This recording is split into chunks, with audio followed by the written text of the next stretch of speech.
All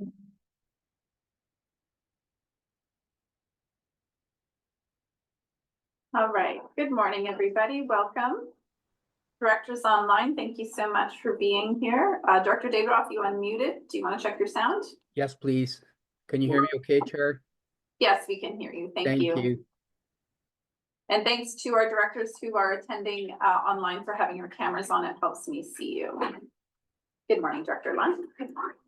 All right, we are at the month of April, and we're going to start the meeting today with a couple moments of silence for some project losses in our communities.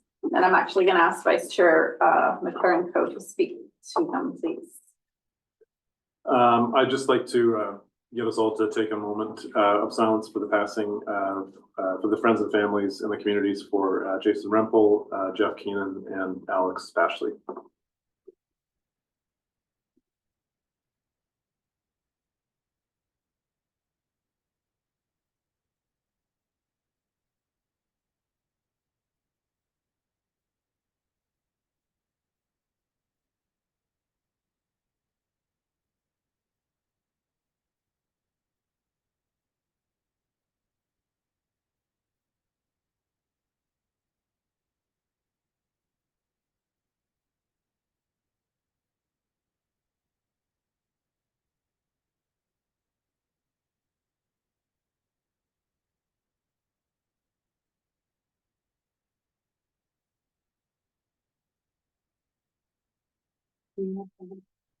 And I'd like to take another moment for one of our own, take a moment of silence for the family and for the staff here of our own John Jackson.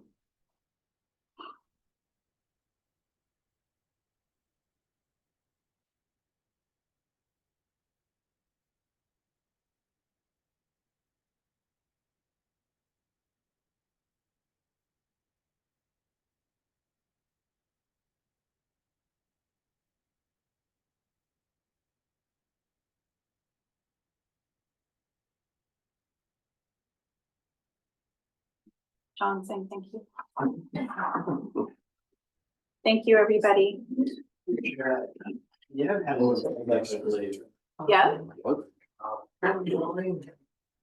don't see you. I think that's the cursor. Yeah. Oh. Thank you. It is the Can we cursor. move it? Yeah. There we go. Good item. Condolences to the families and the friends and our staff. It's been a tough month. Thank you.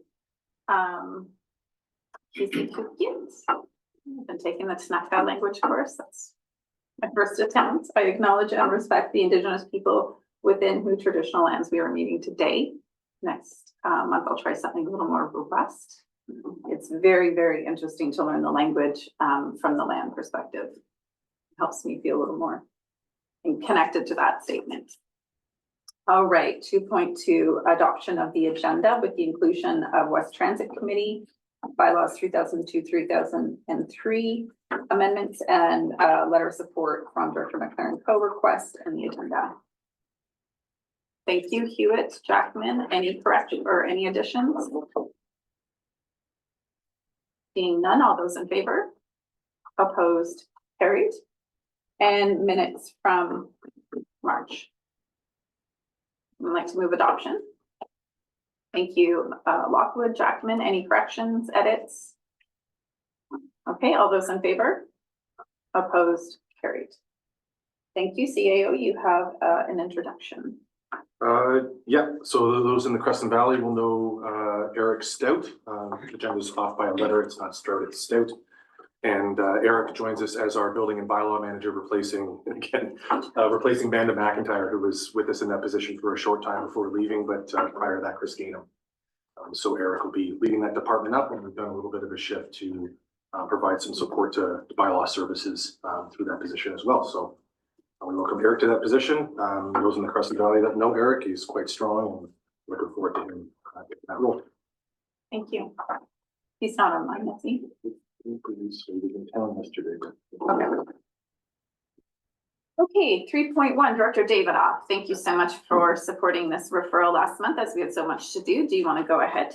Yes, Chair, I'd like to move the motion. If there's a seconder, then I'd like to open. So the motion is that the board directs staff to investigate and report back on options for the board to support third-party community works applications through RDCK services. And if there's a seconder, then I'll open.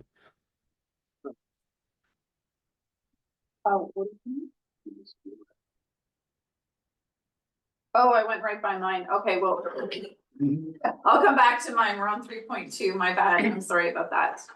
But it's on the floor, so let's do 3.2 and then I'll do 3.1. Sorry about that. Good start to the day. Discussion. Okay, so I think the rural directors know the impact that the changes to the community works application guidelines and policy that UBCM issued have really tied our hands on what we could do to help our communities.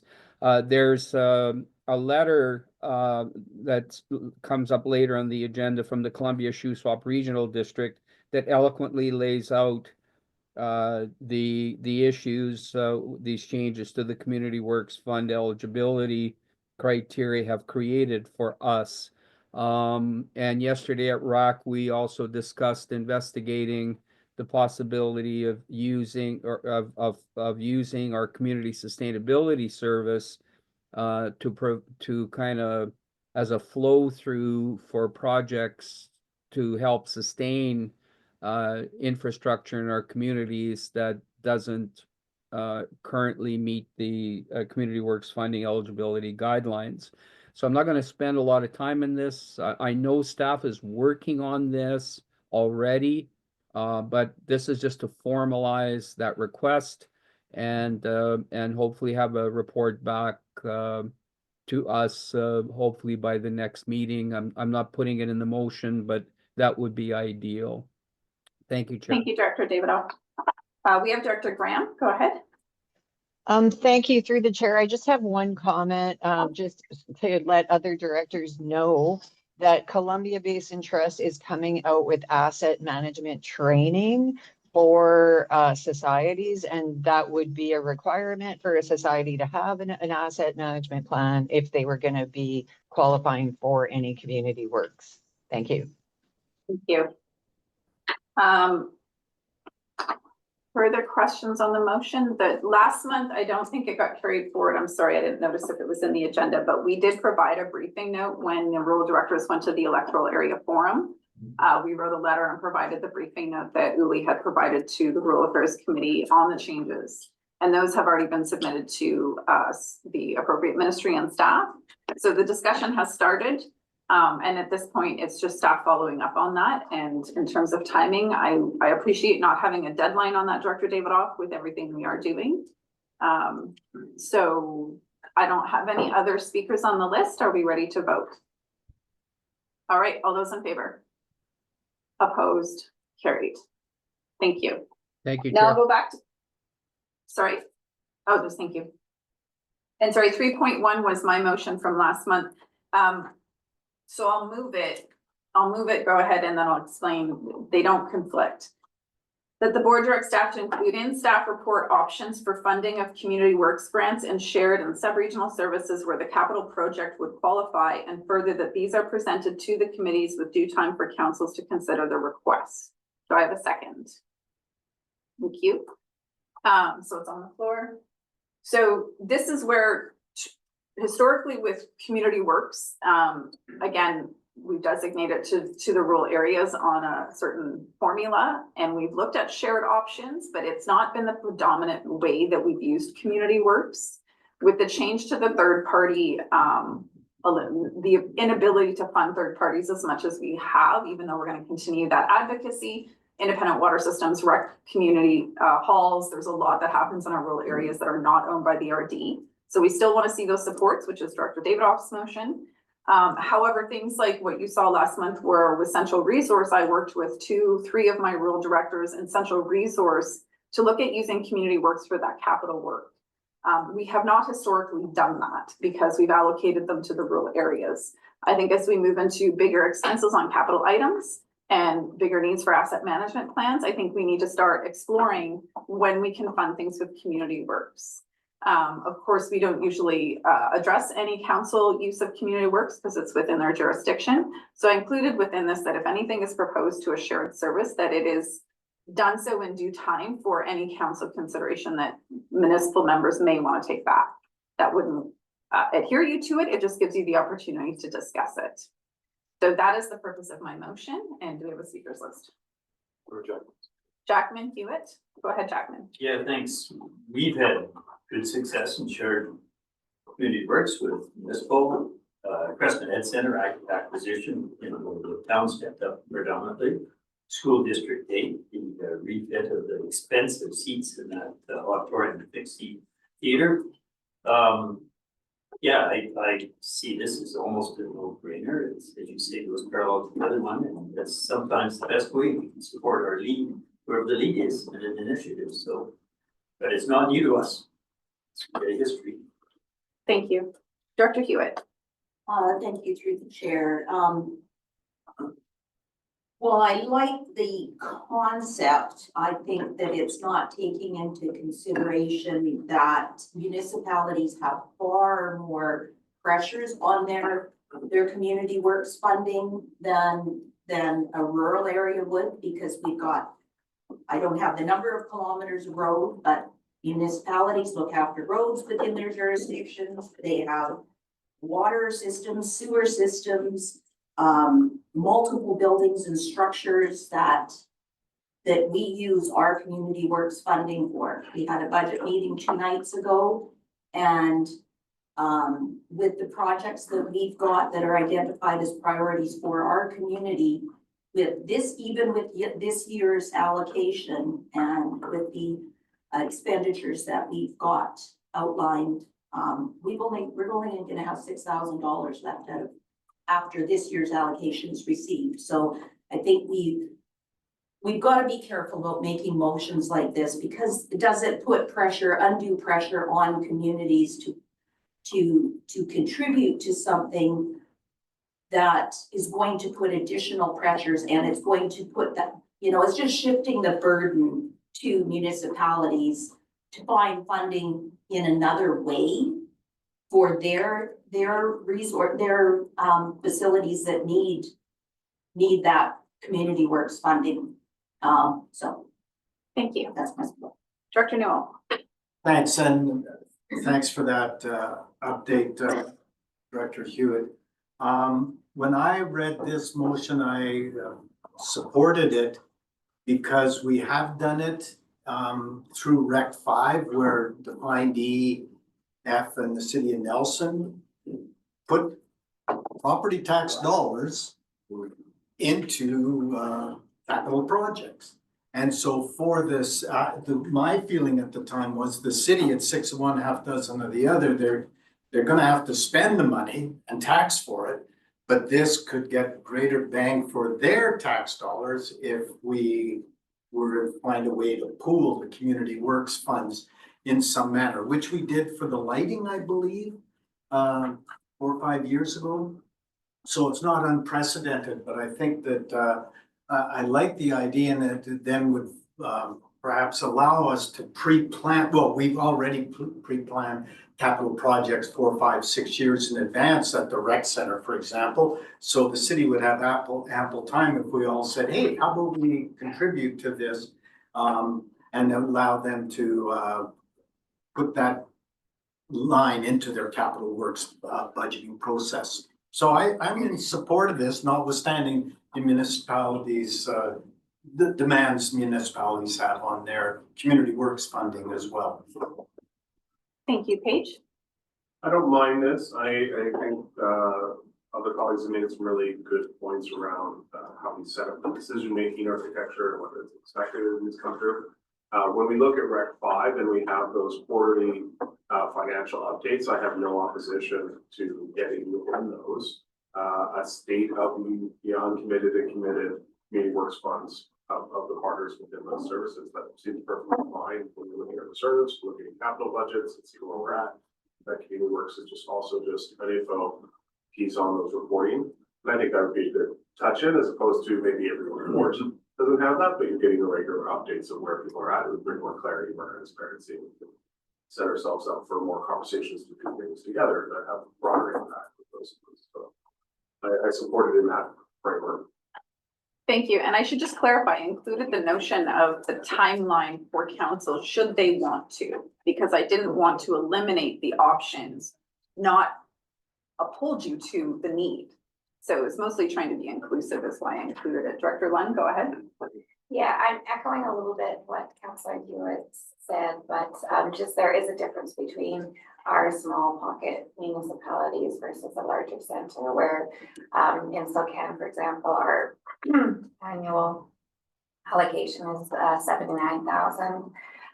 We have parks, we have roads, and right now there's no sharing of coming the other way from the small pocket municipalities. So just a caution that I wouldn't want to get in a situation where regional district staff in a shared service are allocating community work funds with the expectation that a smaller municipality would allocate those funds, because our infrastructure deficits are way out of control and our ability to raise through taxation funds through taxation on year zero.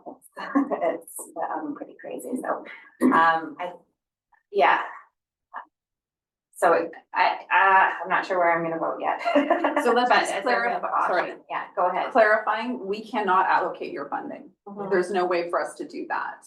We don't touch your funding. What this motion says is that we have never used community works. We've never asked staff to say, what would that cost if we applied community works? And so it's going back from the the areas having their own pockets to saying, where can we apply this on a shared level? I did not want to be exclusive and not include the municipal interest that might be there. For Area D, I get 69,000 a year. I have 24 communities, 5 halls. I put 50,000 of that into central resource this year, and I'll put another 50,000 next year. And I've put about 150 in broadband. So the need is there all across the table. It's there across, and nobody is missing the point that funding is shorter than the need. So there is no way for us to pre-allocate or oblige you to that.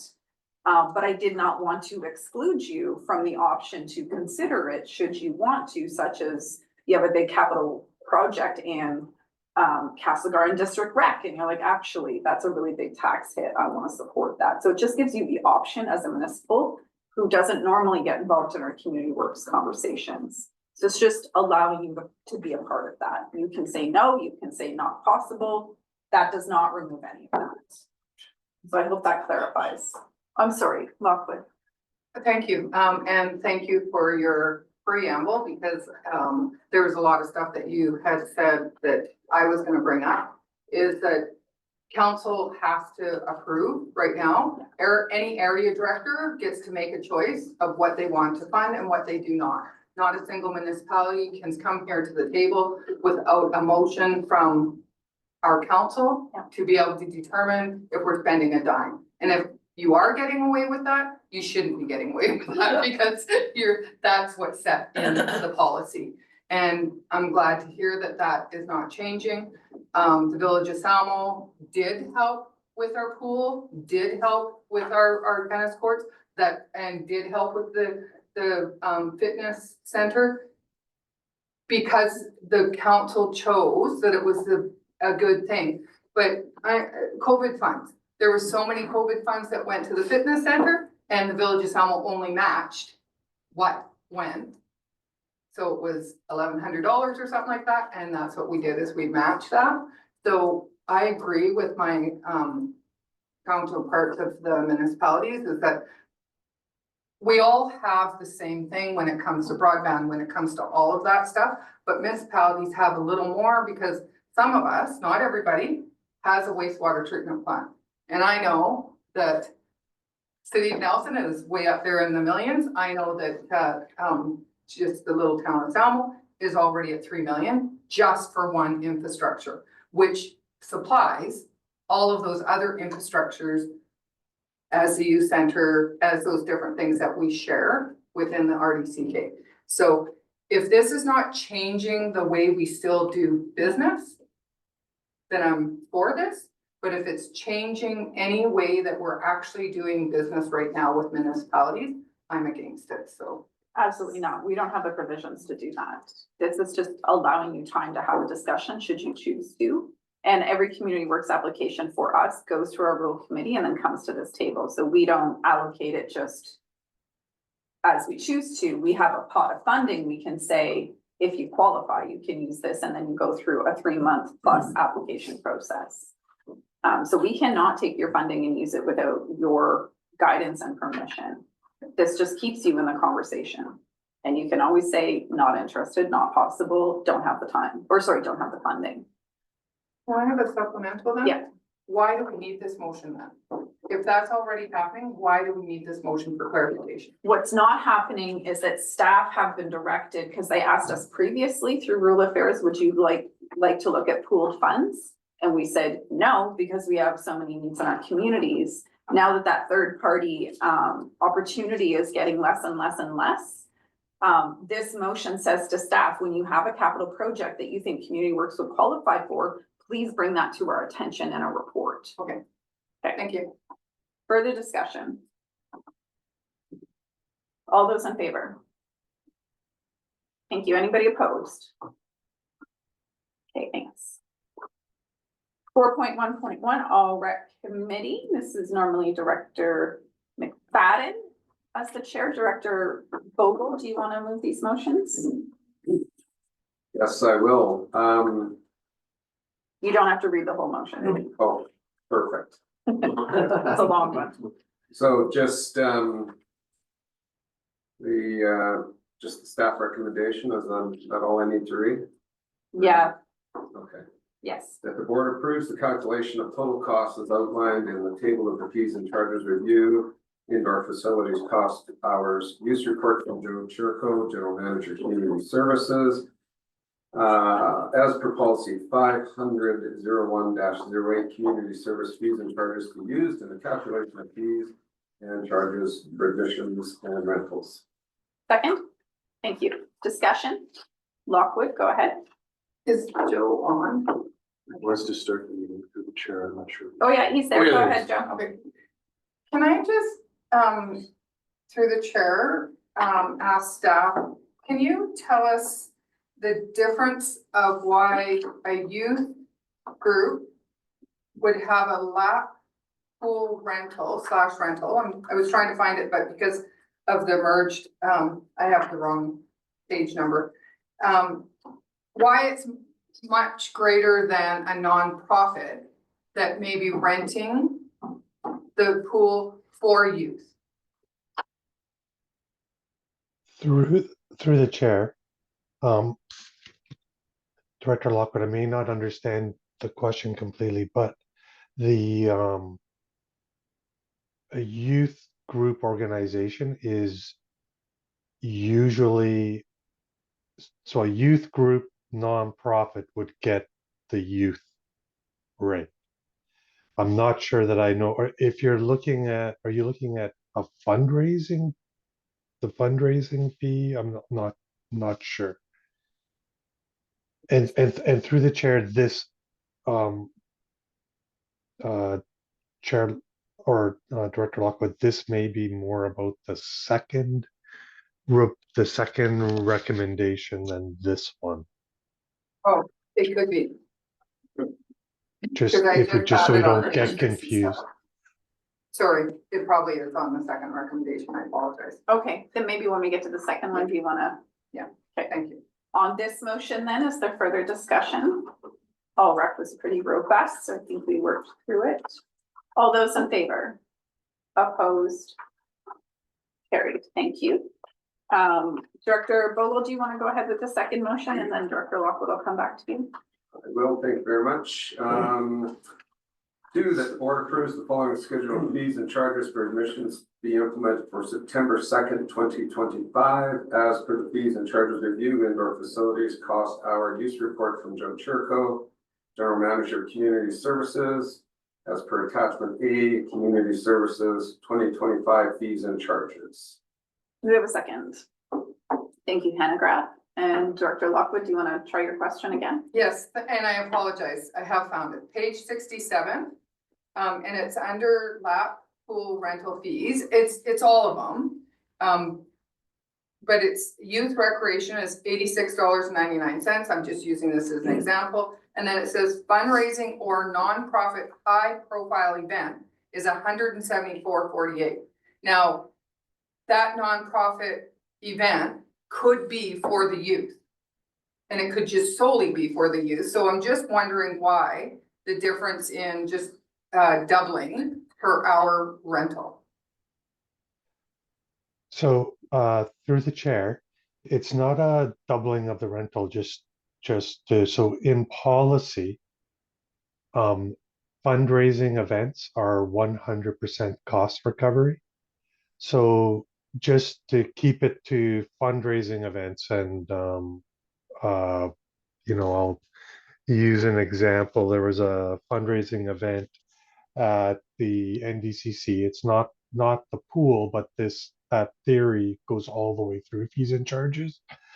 So there was recently a fundraising event, a fundraising hockey tournament for oh darn it, I just forgot what the name of Dr. Sparrow's work. Gerba. Thank you for Gerba.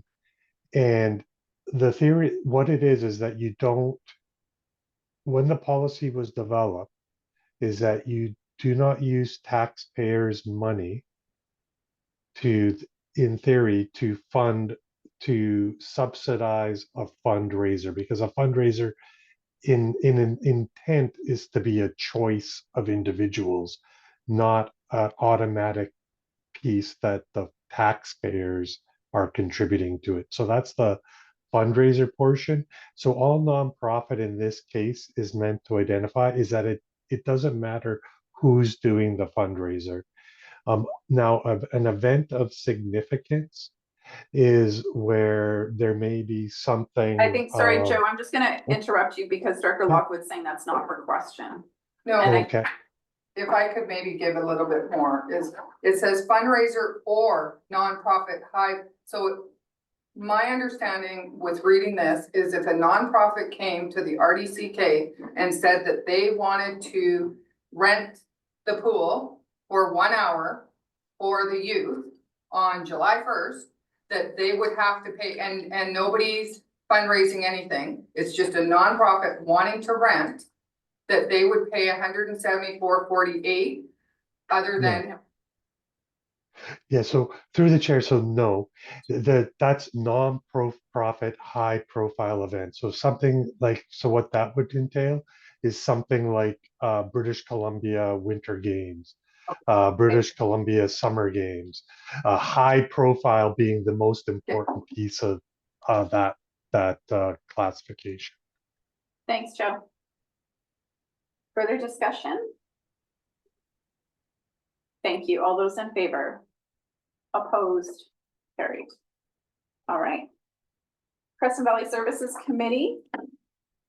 Like this is normally Director DeBoon. Director Dumas, do you want to, I don't know if that's normally what we do, but that's what I'm doing. Do you want to read the motion? Move it? Sure, I can do that. Second. Okay. I'll move that the board approve the RDCK entering into a license of occupation with Creston Valley Hockey League for displaying sports memorabilia at the Creston and District Community Complex for the period of 5-year agreement, March 31st, 2030, and that the chair and corporate officer be authorized to sign the necessary documents. Thank you. Seconded Jackman. Now it will. Discussion, Vandenberg, go ahead. Yes, so this license of occupation agreement, we discussed at the Valley Services. But there were some nuances that we also discussed that are not part of this agreement, that staff has agreed to ensure that is enshrined in the covering letter to the group. And I would just want to direct staff to ensure that we on the Valley Services get a copy of that cover letter to ensure that that conversation is in fact enshrined in there. Joe, you got that? Through the chair, yes. Okay, great. Copies to the directors, please. Further discussion? We're going chat. Thank you. All those in favor? Opposed? Carried. 4.1. Chair, Yeah, I don't believe you voted on the previous motion. yeah, we did. Okay. Yeah. There were two though. Yeah, there was two. 4.1.3, hopefully you did note in the addenda, we included the strategy report, as not everybody may have seen that report in the CSLAC agenda, but it was included on the agenda, so you could read it. Vandenberg, you chair this committee. Do you want to move your motion? Yes, thank you, that the board approved PO weighted. Yes, thank you. Participants only weighted, that the board approved the goat watershed engagement strategy is outlined in the April 15th, 2025 committee report, and further, that a report be submitted to the board following completion of the engagement. Just to clarify, this is an all vote. And sorry, was that a second? And Newell, did you have your hand up or were you seconding? No question. Go ahead. Oh, thanks. So is it participants only or all? It's all vote. Because my question, one of my two questions was going to be, is Area K still part of this because they're paying this year? So they're part of it this year. Yeah, so so that is not directed to the motion. The motion is specific. It would have been if it was participants only. Oh, gotcha. Okay, thank you. Jackman, go ahead, and then David off. No, I have another question. Oh, sorry, go ahead. Okay, so thank you. Through the chair to, I think, Stuart. If CSLAC failed to exist, how would some Can we stick project? to the motion? Okay, well, I'll mark this, and then when we come to the letters, I'll Yes, ask this That's when question. you ask Very that good, question. Thank okay. you. Motion's on the floor, so we're gonna stick to the motion. All right, I gotta. Jackman on the motions? Yes, thank you. So I appreciate including the report in the agenda so people can read it. I've pulled up on a separate page here, A, B, C, D, sort of the crux of what was proposed as the engagement strategy. We had a conversation that I thought would modify this. And that conversation that is not reflected from CSLAC. The biggest point to me being that, you know, there's a concern right in the report about the engagement fatigue. And I said, I think education, an element of education needs to be brought forward at the initial public outreach instead of just inquiry. That it has to be more instead of we're gonna enter into something, people might ignore it, but no, versus the did you know that the Crescent Valley Farm productivity is impacted year over year by the sequential or the ongoing drought conditions which affect crops. So the education component, the outreach, I thought would be far more effective in order to engage people and avoid this fatigue risk that's right in the report. The other thing, Can I just note something with what you're saying there is that we should then have moved the motion as amended. So let's just capture that and keep going. so we haven't seen the amendment in the report. No, but So, that's what I'm yes. suggesting, that you Yeah. included something that I think at the committee level, we forgot to indicate we've amended this. So Yeah. I'm just capturing that right now. Thanks, and that could well be on me, because I feel it's quite important. Mhm. The other point is, and I have to reference the two previous recommendations, no easier way to explain it. We see one recommendation that talks about that there's a huge discussion in all rec, and out of that came very specific fees and charges review with the very specific numbers. It doesn't say relating to a report, which is nebulous. This is specific to stand on its own. The next one out of that same committee does kind of make the more general reference to as per the fees and charges review, blah, blah. But it doesn't just refer to a report. Again, it refers to very specifically attachment A. So people know what piece of this is pulled out and understanding what the actual action is. So we have recommendations that come from time to time to say, you know, we approve as per the report. It's unique that we actually see the whole report. And in this case, to me, it's a little misleading because the report wasn't updated. The better procedure, maybe this is through the CAO to SMT, pull A, B, C, and D out, which is the crux of what people need to understand, the actual steps of engagement, And I think that should have been amended, or at least some recognition to the time and effort people have put into this to think about how are we going to be successful. So I'm not gonna vote against this, but I'm a little concerned about referring to a report and that's that, Thank you. because it's not. Through the chair, maybe it is a question for Dan, who's just come in the room. How urgent is this matter? Could this be referred to May so that the report could be updated and then the board has the attachment with the proper wording? So you feel comfortable moving forward with what's in front of you as opposed to a direction to staff that it be amended. Go ahead, Dan, yeah, welcome. Thank you through the chair. If I can address 2 points here. Yes. I thought that the conversation at CSLAC was very valuable, and we took those comments and we have the notes on your suggestions around the concerns around the engagement process. So that might evolve in the details of the engagement. The big kind of chunks of it or the phases of it are what we were looking for approval for. The second part is that the proposed timeline right now does require a decision to be made. It's not urgent, but if we postpone the decision, it would postpone the engagement. And you saw the timeline yourselves that it was a ambitious timeline. We could propose that we approve the timeline and that we receive next month the details that we requested be amended. Or if I might, Yes. and further, staff will bring back bringing back the CSLAC doesn't help if it's months. and We can months. bring it back to board. And staff will bring back to the board the more granular or detailed engagement strategy. And even if there's a bit of a delay, that's the time maybe we need to have the right message to go out to the public as the did you know education at the outset to make sure they're listening. Because the public aren't always listening, the farming community is not always listening. So there's a general process thing about referring to a report and that's that. And then how are we getting the most effective? That's my concern. I don't want to have an engagement process going through months where people miss the beginning and say, oh, well, how come we didn't do this? So, and further, the staff bring back a updated engagement strategy to May board. I think that. So you just want to add that and further to the current motion on the floor and that would work? Sure. Okay, so let's just make sure Angela has that and then I'll look for a second on the amendment. Seeing that I put the motion forward, I see that as being friendly. Would that qualify as friendly? It's just an additional piece of information? Yeah, okay, accepted as friendly. Do you have it, Angela? So I have, and further that staff bring back, sorry. The staff bring back a either refined or updated engagement strategy to the May board. And I just want to check with Dan, is that making sense for you? Are we good with that?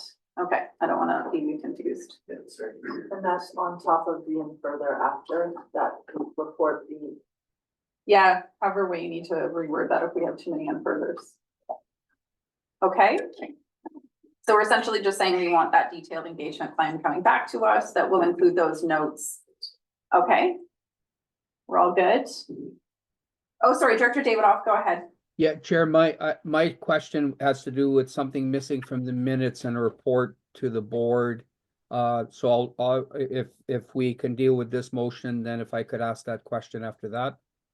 I believe the minutes are in the consent agenda, so if it's related to the minutes, we could hold that question for the consent agenda. Okay. But let's finish this motion and then it is further down in the agenda and we can entertain those at that time. Yeah, it's just the direction. Okay, thanks, Chair. Okay, all those in favor? Opposed? Thanks, Director Lund.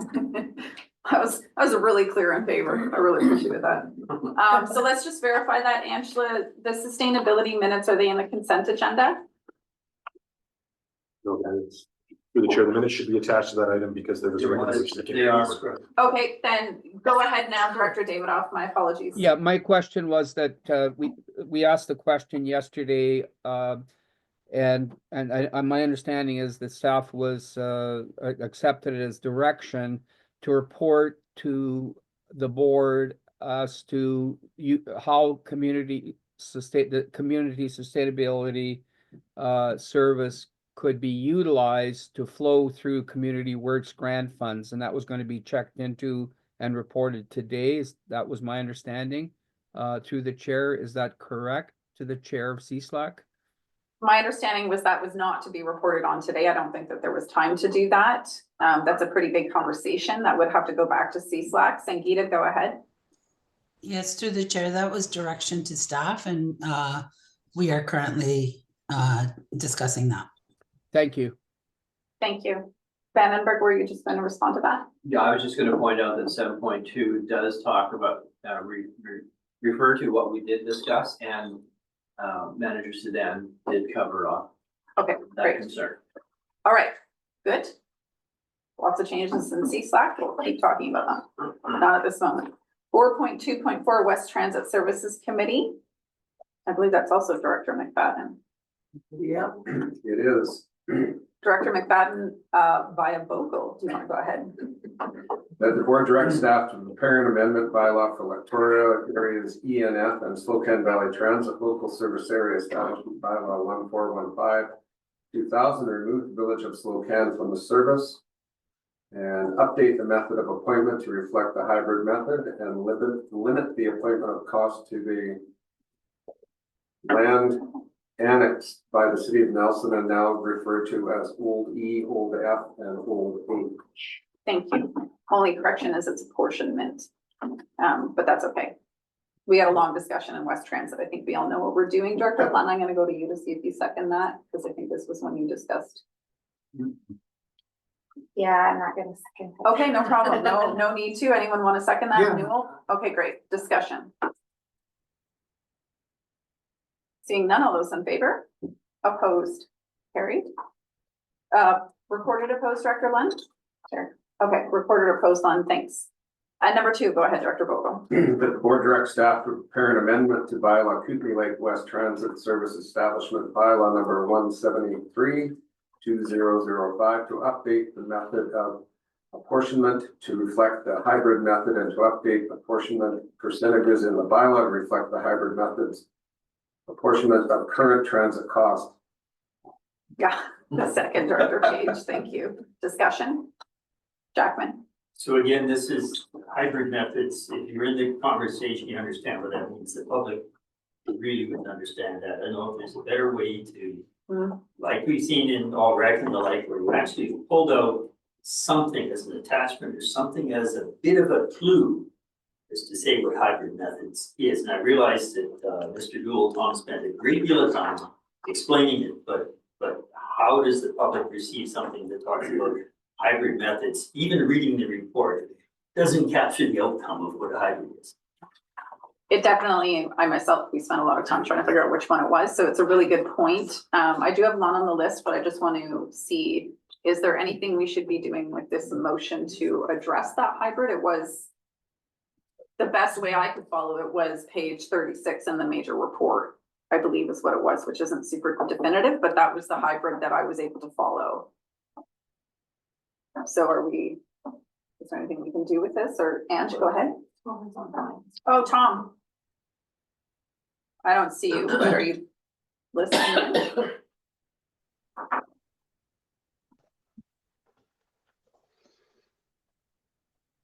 You see him? Oh, hey, there you are, right in the middle. Go ahead, Tom. Good morning. It's a very difficult resolution. I acknowledge that. There's so much content. Corporate Officer Morrison and I went back and forth on this about how to get the intention of the resolution in under 400 words. It's a very long and convoluted report as well. I hope that because we have the report attached and my name is on it, if the public has detailed questions about it, it's going to be a long conversation. It won't be easy to just, know immediately what I'm talking about, as we all understand, because yesterday, of course, when we had our West Transit Services Committee meeting, it took about 2.5 hours to explain. Jackman, for a supplemental, done. I have not. Supplemental, but you see, we have some minutes attached in there, 4 pages, and there is no report for the public to understand what happened. They'd have to go to the committee to see the report. And again, perhaps there's page, whatever, something It would direct people to where they need to start to understand what a hybrid method is. So I don't want us to attach every report and everything, our agendas are long enough, but I do like the way rec services, Yes. pull out one schedule or one little cluster of data. It gives people an understanding of kind of what was this about, as opposed to it's over there. Tom, go ahead. Respectfully through the chair, would it be suitable in the recommendation to just state the date of the report where the content is?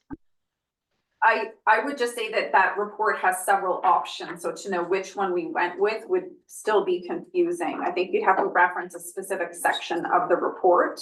Okay. And frankly, it was the Watt report that provided the hybrid model that then made sense. So that's where I understood what model we were talking about. And if we reference that, I think that's a little more clear. Jewel, and then I did see Paige, you got him on there. Go ahead, Jewel. Respectfully through the chair, perhaps it would be best to state then the preferred method as outlined in the report, because the preferred method in the report is outlined. Like this is the recommended approach, and that was the approach that the committee endorsed, and then subsequently it landed at the board. Okay. Director Jackman, can I ask you to hang on to that for a minute? I'm going to go with the speakers list, and then we'll possibly come back for an amendment to include that. Are you good with that if I keep going with the speakers? Yes. Okay, Lund, go ahead. Sure. And I don't want to belabor what we spoke about yesterday. I do completely understand that we need to get to a place where we understand how we're doing our apportionment. But I did want to speak to why I'm voting against it. And it's just that as written, without any amendment, I cannot put this burden onto, or it just does not make sense. The Village of Spokane is an outlier. It was discussed yesterday, but I have to vote against it. And I did want to just state through the chair to staff that we spoke about making adjustments. And I just want to really highlight that we need to, right out of the gate, after voting on this, look at what that means, because this is an impossibility for the Village of Spokane as written. Tom, go ahead. Respectfully through the chair, I was preparing the information yesterday for the Village of Spokane, Silverton, New Denver, and H to sit down and have those conversations in a very immediate term. My next step will be to approach the participants from those services and try and convene a meeting on the matter. I'm just trying to prepare the information now. Fair to staff, thank you. I hate that I see emojis when people do that now. Yeah. But I saw your hand. Paige, over to you. I'm picking up on the director's desire to flesh out a little bit more structure or framework pieces of our resolution so that they're clearer, and I hear that. Transactionally on this specific one, I wonder, given the civics conversation, if we just have it and further that the method of apportionment is then described on the transit portion of our website to be clear about how we do this. I think there's an opportunity there to simply say this is how the service works, and we've discussed this, and this is how we assign costs, and that's just a little bit more clarity if you're wondering about how that is. It's just a little bit of a peek under the hood and how this particular service works. That clarity, I think, for a beautiful website, we bought a little explainer of a paragraph or two in there from the report, and I think that would be helpful for everyone. I'll just note that generally what we would do, because this is directing staff to prepare bylaws, that generally you would not put something on the website until we've actually changed that, which the goal is October. So there's a timeline in between there where current costs are not designed that way. Sure. So I think including the section of the Watt report that outlines the direction we're going in is a little more transparent to what currently the costs are designed as. And then after October, I think that makes sense. Sure. Tom, back to you. Respectfully to the chair, I was just going to bring up the point that you just brought up. It's ultimately what we're seeking as staff. I'm seeking direction from the board to commit to the work, to say that this is what I'm supposed to be doing over the course of the next couple months, and developing these bylaws. And then those bylaws are going to go back for consideration to the committee before they land with the board again. So there's Yeah, I suspect what will land on the website ultimately will have some substantive changes by the time it goes through committee again and board again. Your turn, go ahead, but yeah. Through the chair, all I was going to suggest is that maybe the hybrid model be referred to as the proposed solution from Tom's report dated XYZ received at the West Transit Committee meeting, like really define what it is. And then if someone reads that report, they'll be able to link it to the Watt Consulting report and be able to make that connection. Otherwise, you're making the motion an eon long in order to connect that to the two. So I'm gonna go back to Jackman. Oh, sorry, no. One more speaker. Pop up, go ahead. Through the chair to Tom. It was a good point that Director Lund brought up about the apportionment in the Slocan Valley. So, and you did mention that we're going to get together, have a conversation. What venue are we going to use to have that conversation? Would that be the Slocan Valley Services Committee meeting? Respectfully, through the chair, that would be the preferred method. Okay, since I'm the chair of the Slocan Valley Services Committee meeting, we'll ensure that it gets on the agenda for a discussion on that. And the other question that I have is, would that possibly include NACUSP? Slocan Valley Services. Tom, go ahead. So the cusp is not in Slocan Valley Services Committee, no. You can invite. I'm aware of that, but the question is, I think the NACUSP possibly could participate in that discussion as an invited. We can figure this out offline, Director Popoff. They'll gather people together and they can work with you to figure out how best to do that. Thank you. Okay, so let's focus on, do we want an amendment added to this? Director Jackman, go ahead. Yeah, so I appreciate you remember the page number because I had it scribbled it. Pages 26 and 27 out of 80 you described, but they're parts of a string of 4 reports, so nobody's gonna find that. But we could refer to section, I think the CEO said, section 4.0, proposed solution of the 15 April 2025 West Transit Services Report. That is where this is, 2 pages explained. No, I think that would be considered a friendly amendment just to elaborate what we're referencing. Bogle, as the mover, are you comfortable with that? Absolutely. And Angela, do you have it? Yes, and Go ahead. through the chair, would you like that to be reflected in the first recommendation as well? They're both in there. Yes. And that, And is it both section 4.0? Yes. yes. Do we need to make? So let's finish this motion and then procedurally I'll just check on that. So that's a friendly amendment we've added, just noting where to see what that model is. Further discussion. Just that it's not just the public, empathize with the councils when they're Yes. trying to wade through this. And they definitely need to read that. And of course, everybody will advise the council that this is the easiest path. Yeah, thank you. Good to note, this is only the 3rd time we've been able to sit down and talk about what is our transit service as a board. So we covered a lot the other day, Tom. Thank you for your patience with us and kudos to everybody who's figuring it out. All those in favor? Opposed? None opposed, thank you. Now, Ange, on the previous one to add in that, do I need to go back and do? No, it was a friendly. Yeah. Recommend or friendly amendment, so it's fine Okay. to just. Thank you, you got it. Okay, and one more motion, Director Bogle, go ahead. That the board direct RDCK and BC Transit staff to negotiate a funding agreement with Health Connections to ensure consistent level of health connection service based on the 2019 hours funded benchmark. Do we have a second? Thank you, Lockwood. Discussion. Tom, can I just check in with you? We had also given a direction to staff that should you hit an impasse, that please bring in the political folks to advocate for this. You've got that. I don't think we need it in the motion. But if we should, we can add it. Respectfully through the chair, I don't think it's required in the motion.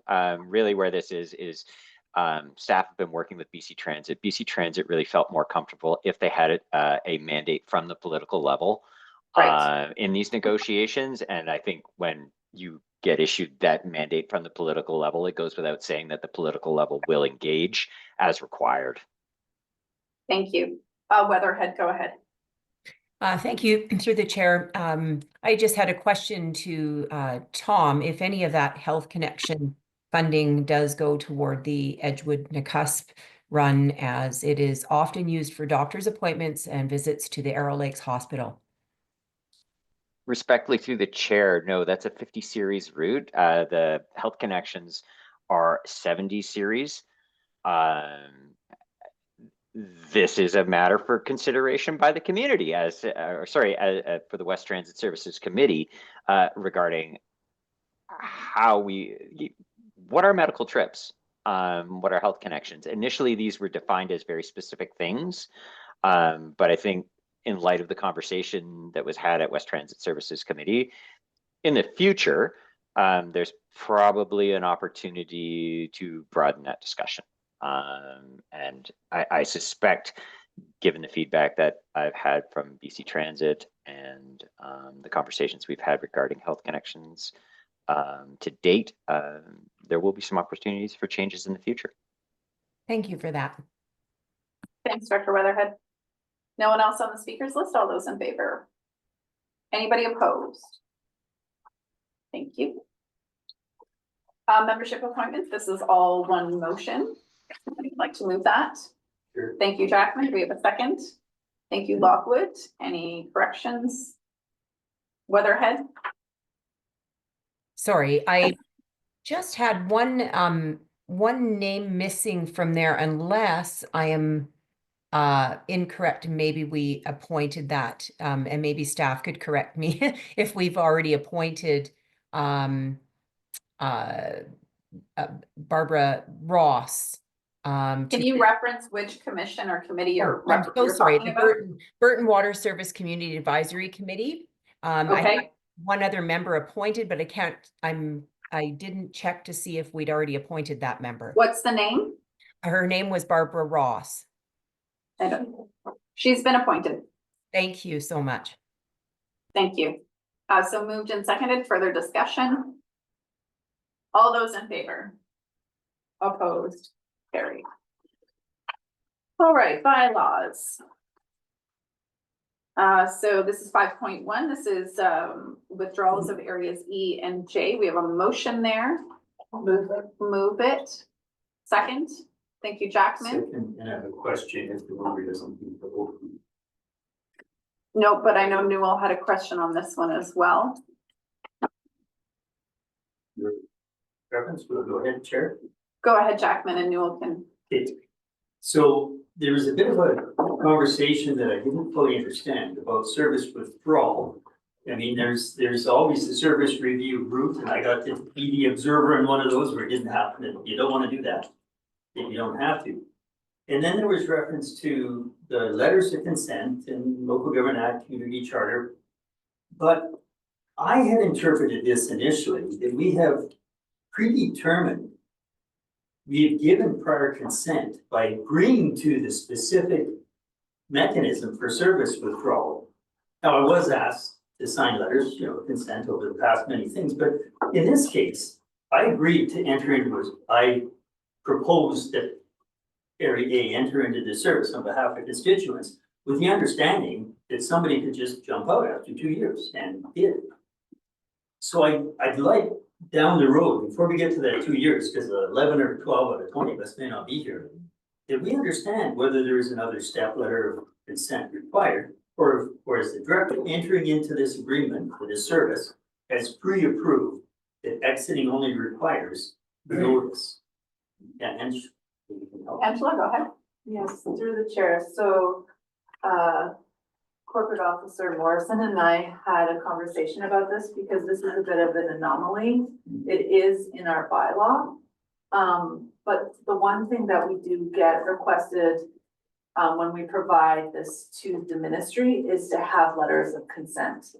And so we are following that normal step that we take of having that consent letter because that's part of their requirements when we do have a service establishment bylaw. Even though it is part of our bylaw language. So we couldn't find anywhere in the Local Government Act where we could, I guess, not avoid this step. So I just followed what we did when, Selmo had left the service, and that was, we did receive letters of consent from all of the directors that were still involved. So, but Mike, I Yeah. see two paths here, and thanks for that. Either we made a mistake trying to put conditions in 2 years, it shouldn't be that, period. And everyone misunderstood what that really meant. And we should just take it out, and the only path is service review. Because the other path can happen is that as we see the tax base dwindling, that any one of the current participants can block withdrawal, if only for the potentially their interest in twofold monetary aspect, plus we need to have unity in decision-making in some of these issues, short of the board making the decisions. There's two things going on here. I'd like to understand if we made a mistake putting that 2-year clause in. If we did, let's take it out and a service review. Or are we serious that we need full 100% consent of all current members? Is it majority? Is it 2/3? What would the province really look for? And I think the answer is there, because I'm worried about blocking somebody's right they would feel as they entered into this agreement to withdraw. And someone says, I didn't need to ask this question of board, I think that. Yes, so through the chair, it is a 2/3 consent. What we can do too is bring this to the ministry and see what their feedback is regarding this. What I was doing was following our regular process and our regular requirements from the ministry. But because this is a bit of an anomaly, we can ask the ministry if they would want us to follow this step. Excellent, thanks. Thank you, and I don't think that precludes doing what we're doing here, it just might look a little different, yeah. Director Newell, yes, go ahead. Well, with that information, thanks, Director Jackman, it was kind of what I was trying to get at the CSLAC meeting. It seems to me that, well, I guess it's in the bylaw that you can withdraw with 24 months notice. I was gonna move referral until we got more legal clarification on it, because it seems contradictory, so all we have to do is just not to sign a letter, and they can't withdraw, and yet they can withdraw, so it seems a little confusing, but maybe staff could help. Yeah, I doubt it. through the chair, I very much believe that the 24-month term is in there, and the expectation of the directors in the service is that it's a rubber stamp. I give my letter and 2 years out, and the reason for that is because if it was the assumption that it would be 2/3 consent to be removed, we could do that next month. We don't need to wait 2 years to do that. The 2-year timeline was to allow the service to adjust to the fact that you're losing members. So I think Director Jackman's right. There is no assumption that there'd be a consent vote required in April 2027, mainly because you're gonna be, it could be a completely different table by then, different participants in the service. You know, you could have someone in those seats who now wants to stay in the service, as opposed to being withdrawn. So the 24 months was very much in there as under the expectation that it was just a timeline to give that lead time for staff and for the rest of the participants to adjust for the people leaving that are looking to leave. Supplemental. Yes, go ahead. Monica. So as we've noticed with Area K, it's actually could be longer than 24 months, because if it were to pass today, they would still be in the service by the time March 30th came of whatever year of a budget year of which they would have contributed, which makes it 3 years. The reason I mention that is that I was wanting to move referrals so that we could, as a committee, see how we want to evolve this committee, which was going to be my question about the Goat River thing. Where would that get funded? Like, that's a pretty important thing. Might go to general admin, which everyone pays into. So I think we rather than random parties leaving, we should have a regional collective discussion and approach, and maybe ask Salmo to come back and, you know, that kind of thing, and Kay and what have you. But I won't move referral. I'll somehow figure it out. Well, we do the whole timeline of 24 months, we can do that work. And by the end of that, they could change their mind. And again, you could have a different director that says, wait a minute, I don't want to do that. So there's a 2-year timeline where that process can play out. I got Hewitt Lockwood and I saw Paige's hand. Hewitt, go ahead.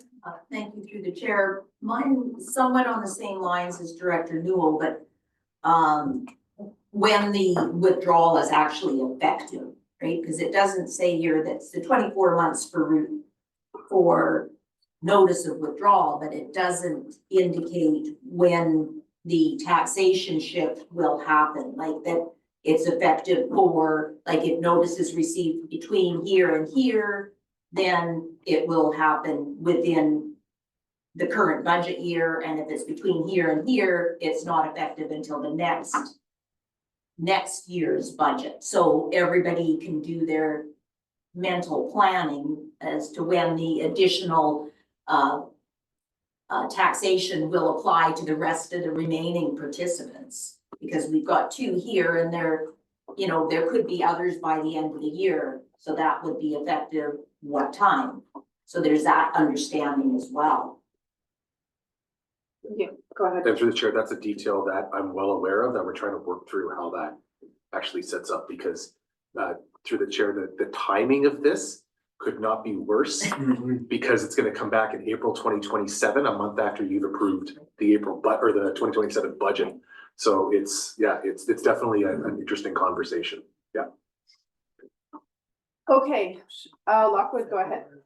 Thank you. Something that's confusing to me is in the, I'm just gonna make sure that it was your guys' April 15th meeting on 7.2, it says that staff be directed to provide options on the continuation of the CSAC and current projects in consideration that 3 electoral areas have requested to withdraw from the service, but there's only 2. Kay just left. E and J have now said they want out. So that's 3. Oh, I see. Okay. Yeah. Kay gave notice 2 years ago. It was actually Paul Peterson at the time. Okay. And Weatherhead's continuing that. So that's the 3. Okay. And supplemental is a little explanation. Salmo was out 3 mayors ago, had put it in. The next mayor got in, as the CAO said, decided, oh, I want to be back in, with no discussion at the council table. So when it came back and I was sitting there, I said, there needs to be discussion. It was a council decision and there's minutes on why. So that's maybe something that needs to happen. Electoral areas don't have that nuance of having to have council make that decision for them. They get to make that decision all on their own. So I guess it happens in CSAC that maybe there needs to be more minutes of why they want out that people can look back on to see. I believe we required a council resolution for that regardless. For council, yeah, but not for electoral areas. We don't have councils. I know, that's why I'm saying CSAC. I'm just saying that needs the to be council more minutes, resolution maybe. was required. Yeah. Mm-hmm. So on the motion page.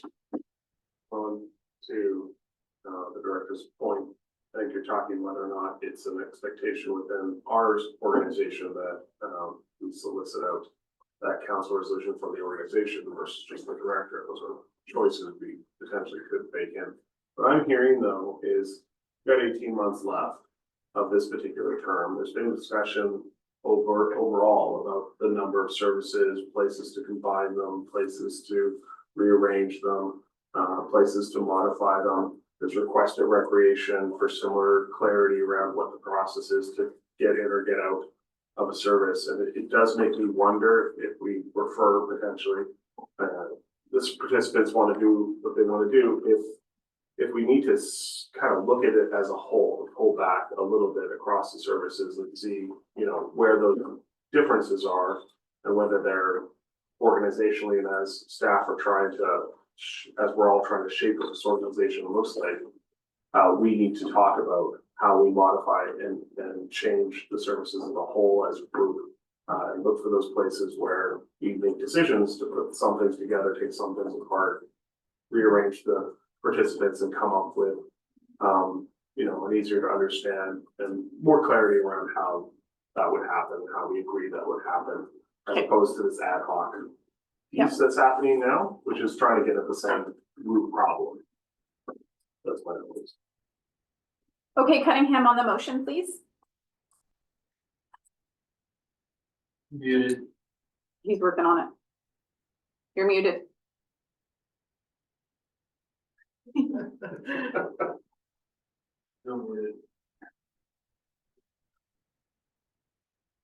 You're muted, Director Cunningham. Oh, there I go. Sorry, it wouldn't unmute because of the screen I'm on. And they're absolutely, yeah, with regards to the motion, I think the motion is a good one and I support it.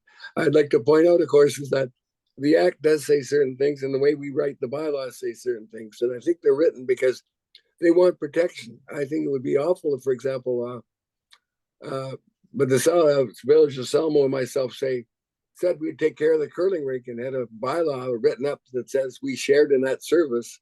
And then Selmo said, well, we want to pull out. And they leave me stuck with the whole cost of paying for the curling rink. I'm just using that as an example. Selmo would never do anything like that, I'm sure. But the point being that we have to be careful. And when we do have a service that involves a lot of members, we have to make sure that the cut down service will still fit. Because I mean, So can you focus on the motion? Yes. If you support the motion, that's great. Let's move along. We will have a lot more discussion on this one. Yes, I support the motion. Let's move along. Okay, great. Thank you. So that's good. Let's just clarify. This is a 2-year process. In that process, we're going to also have back at the table at CSLAC the conversation around what do we do with CSLAC? What does that look like? There's broader conversations around budget and overall work plan. So all of that is still occurring. This motion is just to acknowledge letters received following our process as we have it at this moment. Good to go? All those in favor? Opposed?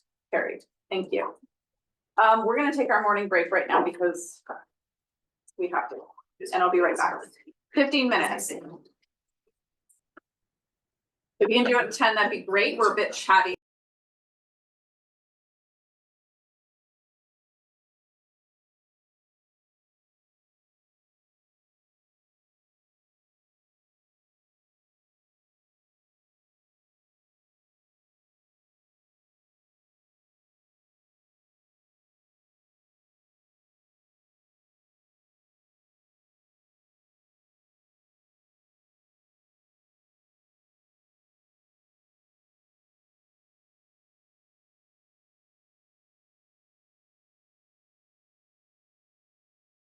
Yeah.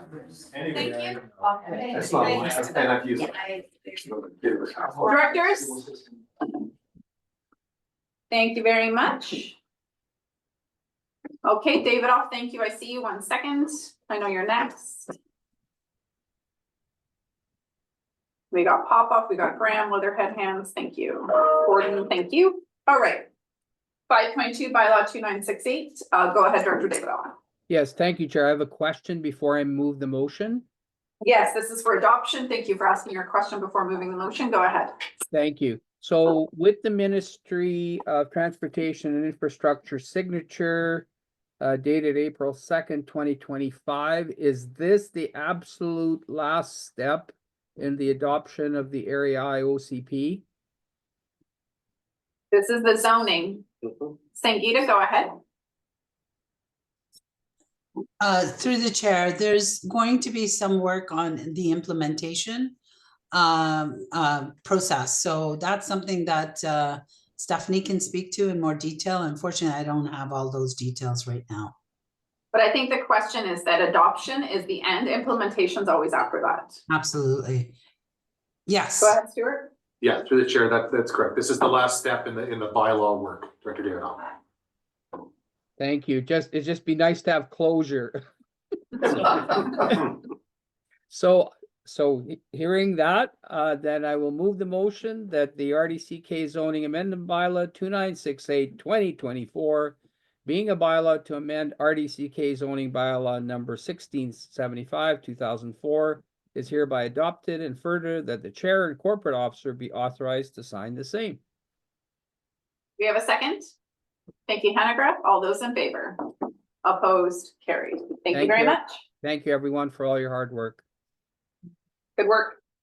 All right, bylaw 3005. This one came back to us with an error in the previous one. We're good now. Someone like to move third reading? Thank you, Jackman. Do we have a second? Thank you, Tierney. Discussion. We can discuss third. Go ahead, Lockwood. I'm just, I can say that I didn't totally understand at the last time when it was there, so I had some time to really go through this, and I'm wondering how have we already advertised for these community members? Yes, it's already established. The committee's going. There's a report in the CSLAC agenda that would outline everything that's occurred so far, and the proposed projects are also included in that agenda. So with the 6 people, because I think that's what it is. Minimum 6. Minimum 6? It references all the areas that are included. The report includes where, who, what they're doing. And then this bylaw is just to formalize that committee as a community advisory committee so that they have a formal structure to us. CAC's community advisory committees are just advising. They don't actually fall under like a commission bylaw or a committee bylaw. They're what we use in our water services as well. So this bylaw is just to formalize that group as being a group that advises us on several different levels. They'll go to Crescent Valley, they'll go to West Transit, they'll come to CSLAC. Their work kind of overlaps several areas. Does that answer the question? Yeah, it's just a little confusing how 6 people could know, or. It's not 6 people. There's actually quite a bit more. 6 is the minimum. 6, okay, so 10, I don't know how many are on, but you're saying the minimum is 6, so it could get down to 6. How they could advise, do they actually, is it just a video meeting, or do they actually gather and go to different communities? I think they'll figure it out by meeting and depending on what they're focused on. But again, CSLAC has a detailed report on how that's all working. So you're welcome to read it there. And this was funded through LGCAP funding for 2 years. This has a 2-year sunset clause on it. Amber? Yeah, just clarity that within the bylaw, just so that everybody's, I'm sure that everybody's read it, but the reporting will be coming to CSLAC, and then it's also going to be formed part of the board minutes. Am I correct in that?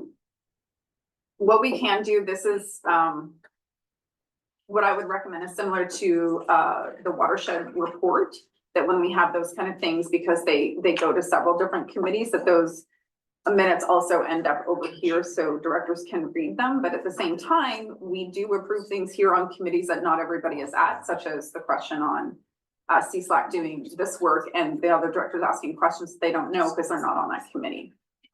So yes, it's good practice to include those so people can read them. You can also read all of our agendas on the website. Does that answer your question? Yep. Okay. All those in favor? Opposed? Carried. And now for adoption, please. Thank you. Do we have a second? Thank you. All those in favor? Opposed? Carried. Please do check out the report. It was really well done in terms of all the different projects they've identified. Bylaw, so 5.4, we are I'm going to take a motion to postpone this after in camera. We will be coming back into open after in camera. Thank you. Do we have a second? Thank you. Discussion. We discussed postponement. Can I ask why? No. No. We'll come back to it. We'll discuss it today. But why are you moving it now in the agenda? Because we need to have a discussion in camera before we go to this item to discuss certain things. Want to make sure it's clear. Okay. All those in favor? Opposed? Carried. So that's postponed. We'll do the same with the auditor's report, and they like to present to us in both realms. So we do in camera and then come back and open. All right, 6.1.1, this is the local government climate action program. I first want to inform the full board, there is a motion in rural affairs. We had a discussion yesterday regarding our planning work plan, which is if municipal directors have seen our quarterly report or read the rural affairs agenda, you would see that our planning department has a significant amount of work on its work plan. So in that discussion, based on the work plan level that is there and how to manage it, there is a motion that was moved from Rural Affairs that it recommends to the board that we use some of the LGCAP funding to support the planning work that qualifies under the climate action work. So I just want to note that motion. I'm not going to recommend we postpone this discussion to that motion, but I want the full table to be aware of that motion and that recommendation is going to be a part of this discussion, opposed to postponing it. What we did not do yesterday to respect this table and that the LGCAP was at this table was talk numbers, talk specifics on LGCAP. We were focused primarily on the work plan for the planning department and seeking sources for that. I want to open it up to the table for discussion, but I wanted to give you that heads up. Jackman, go ahead. And you put me on, but towards the left. Oh, sorry, Fike, and then Jackman. Fike and then Jackman. Go ahead, Director Fike.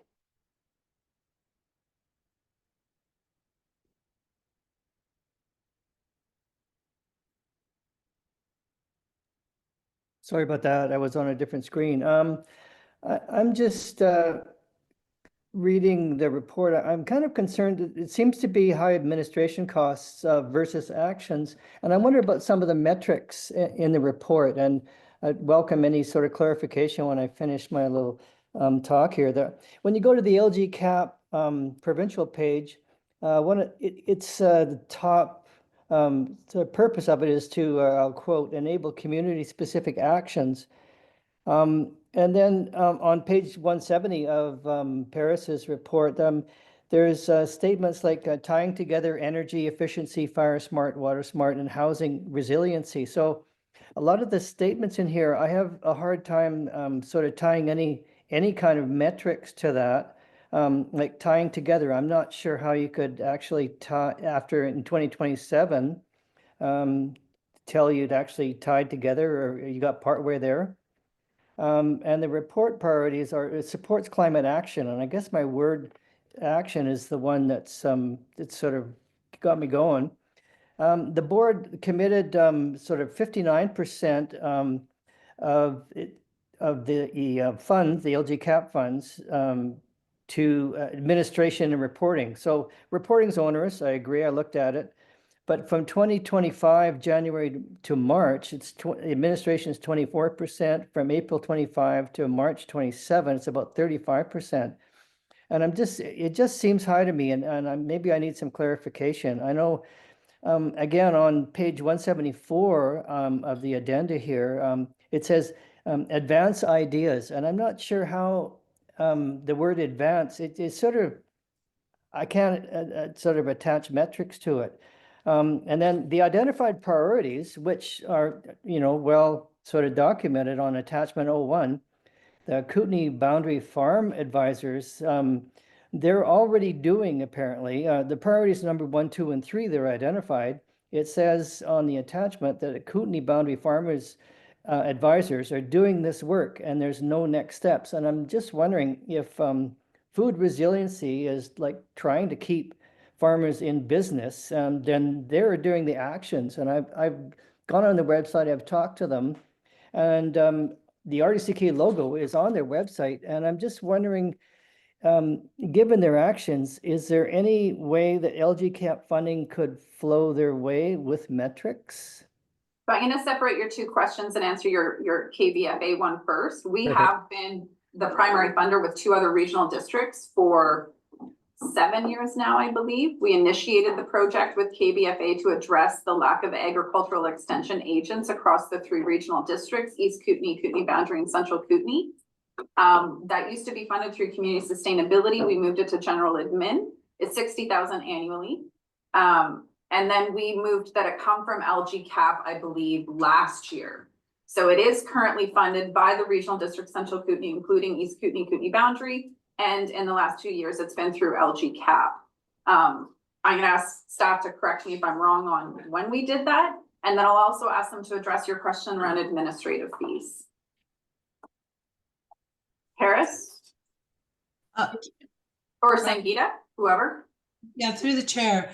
Yes, so just so I heard you correctly, KBFA, and if I'm wrong in repeating this, correct me, please. KBFA is not funded through LGCAP, it's funded through requisition, and 3 regional districts and the Columbia Basin Trust support that program for an equal amount. And the resolution was passed in 2023 to fund KBFA. And I believe it's actually going into its 8th or 9th year right now. Maybe. Okay, so perhaps I was wrong on LGCAP funding it. Maybe we considered it, but the RDCK has been a primary funder and initiated the program. So currently it's being funded through general admin. Yes. And now on the administration piece, do you want to take that one, Paris? I can, thank you, through the chair. And can I just confirm, is it a question about the change in administration costs or the percentage as a whole that it seems high? It's the percentages as a whole, through the chair. Thank you, through the chair. Yes, I would say that at this time it is a placeholder to ensure that we do have adequate costs to pay for the administration. The administration of LGCAP has changed over the years, and we've also changed staff, and we haven't had consistent staff to be able to do the work. So the costs associated with it, the time associated with it has changed, and currently we do have dedicated staff, and that's great.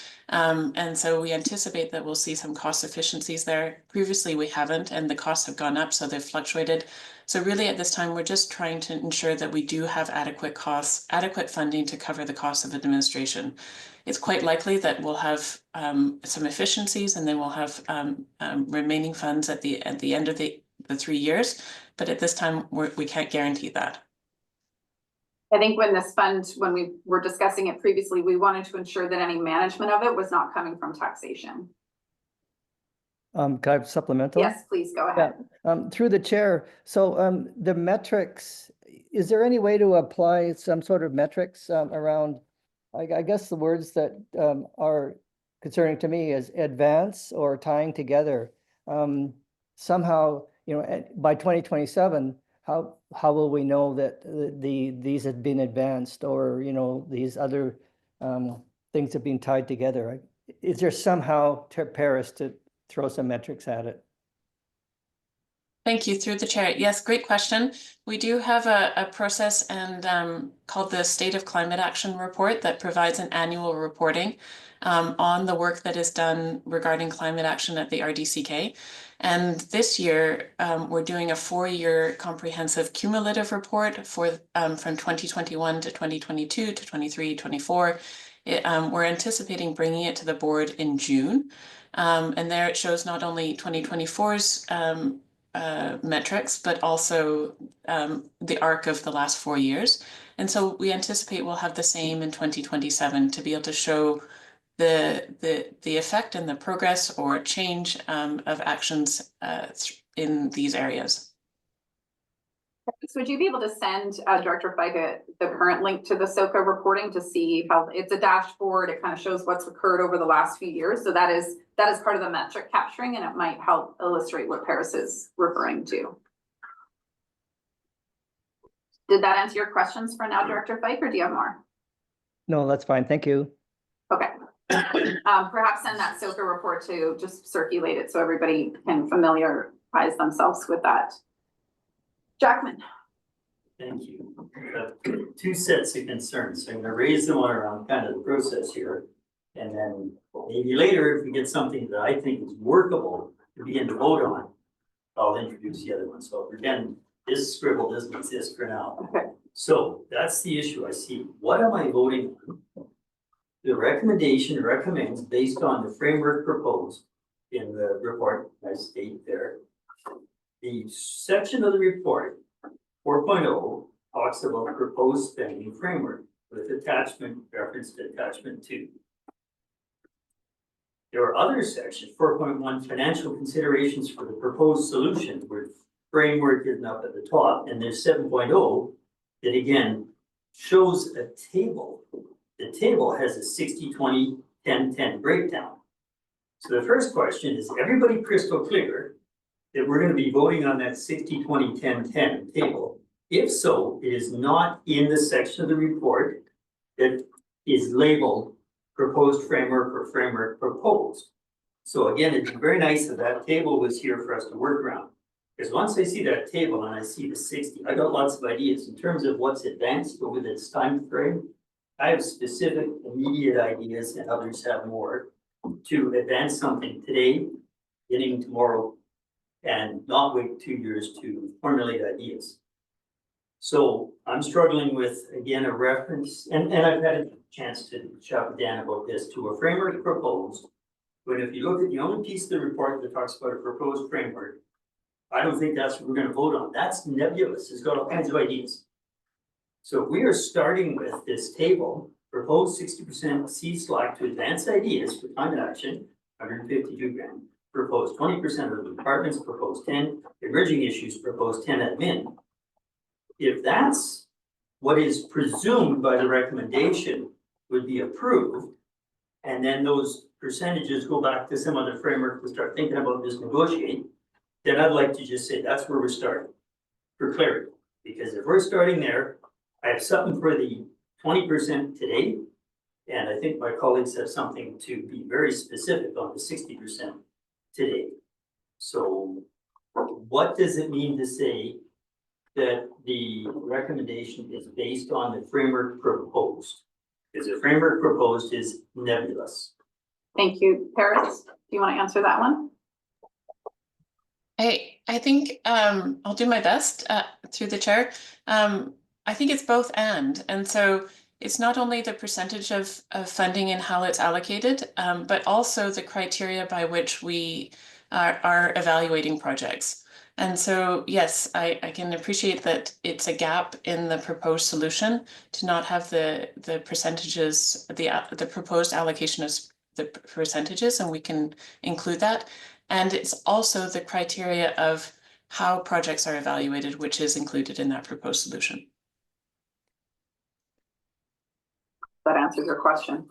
Well, I understand, because none of this is going to be decided today, but I think some of it can be decided today.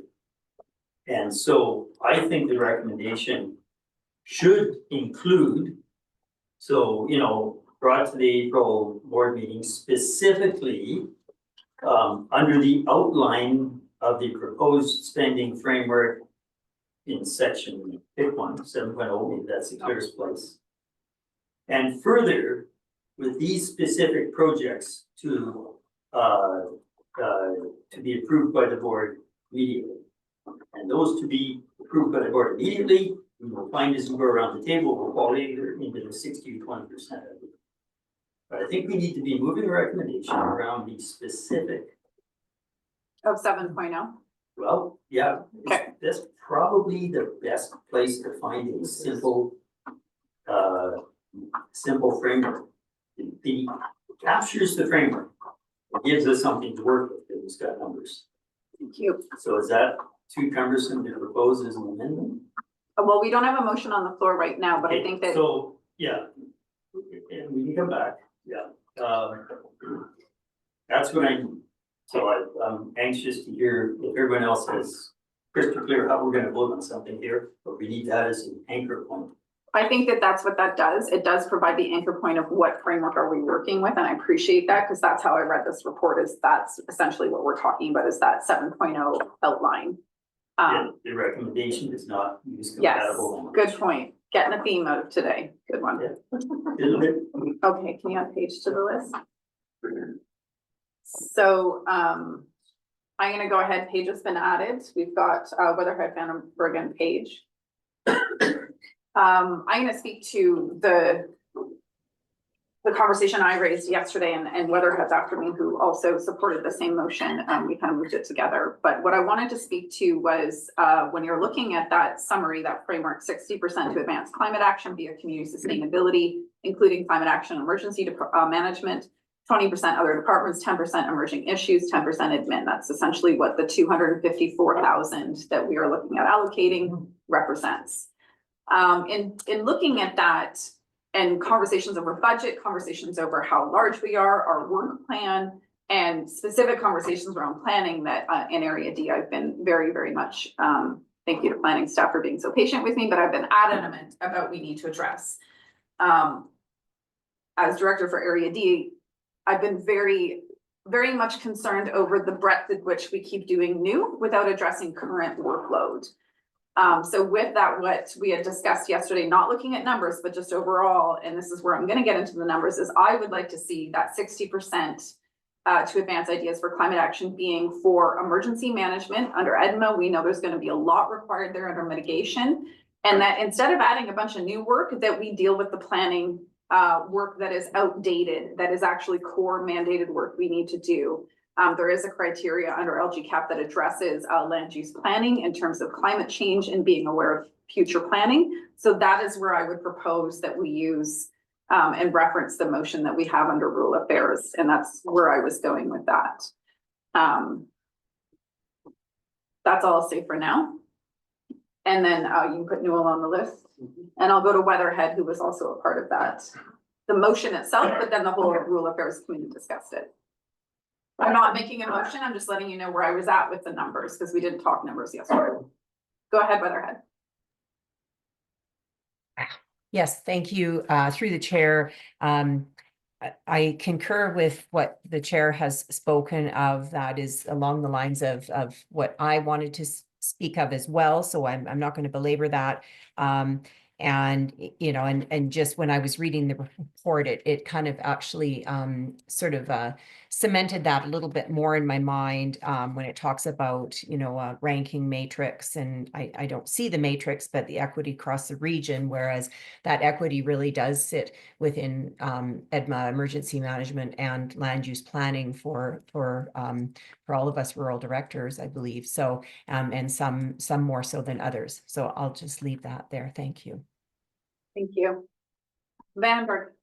Thank you, through the chair. So I'm referring to the attachment 2, which is the, as it's labeled, RDCK ideas for climate.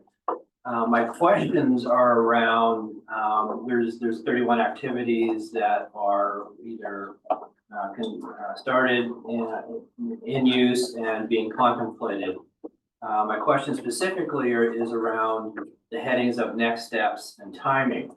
And as I read through it and I go and I see for next steps, none at this time, to be determined, a lot of that, and the same thing with the other column as well. I wonder, is this then any of those items that are none at this time to be determined? Are they then going to be coming back to us for further conclusion, for further permissions, actions, that sort of thing? That makes a big difference for me because there's a lot of things, a lot of moving parts on 31 items. I understand that the intent is to have a business case on some of them, perhaps the bottom part of them, but then I wonder why we are in a to be determined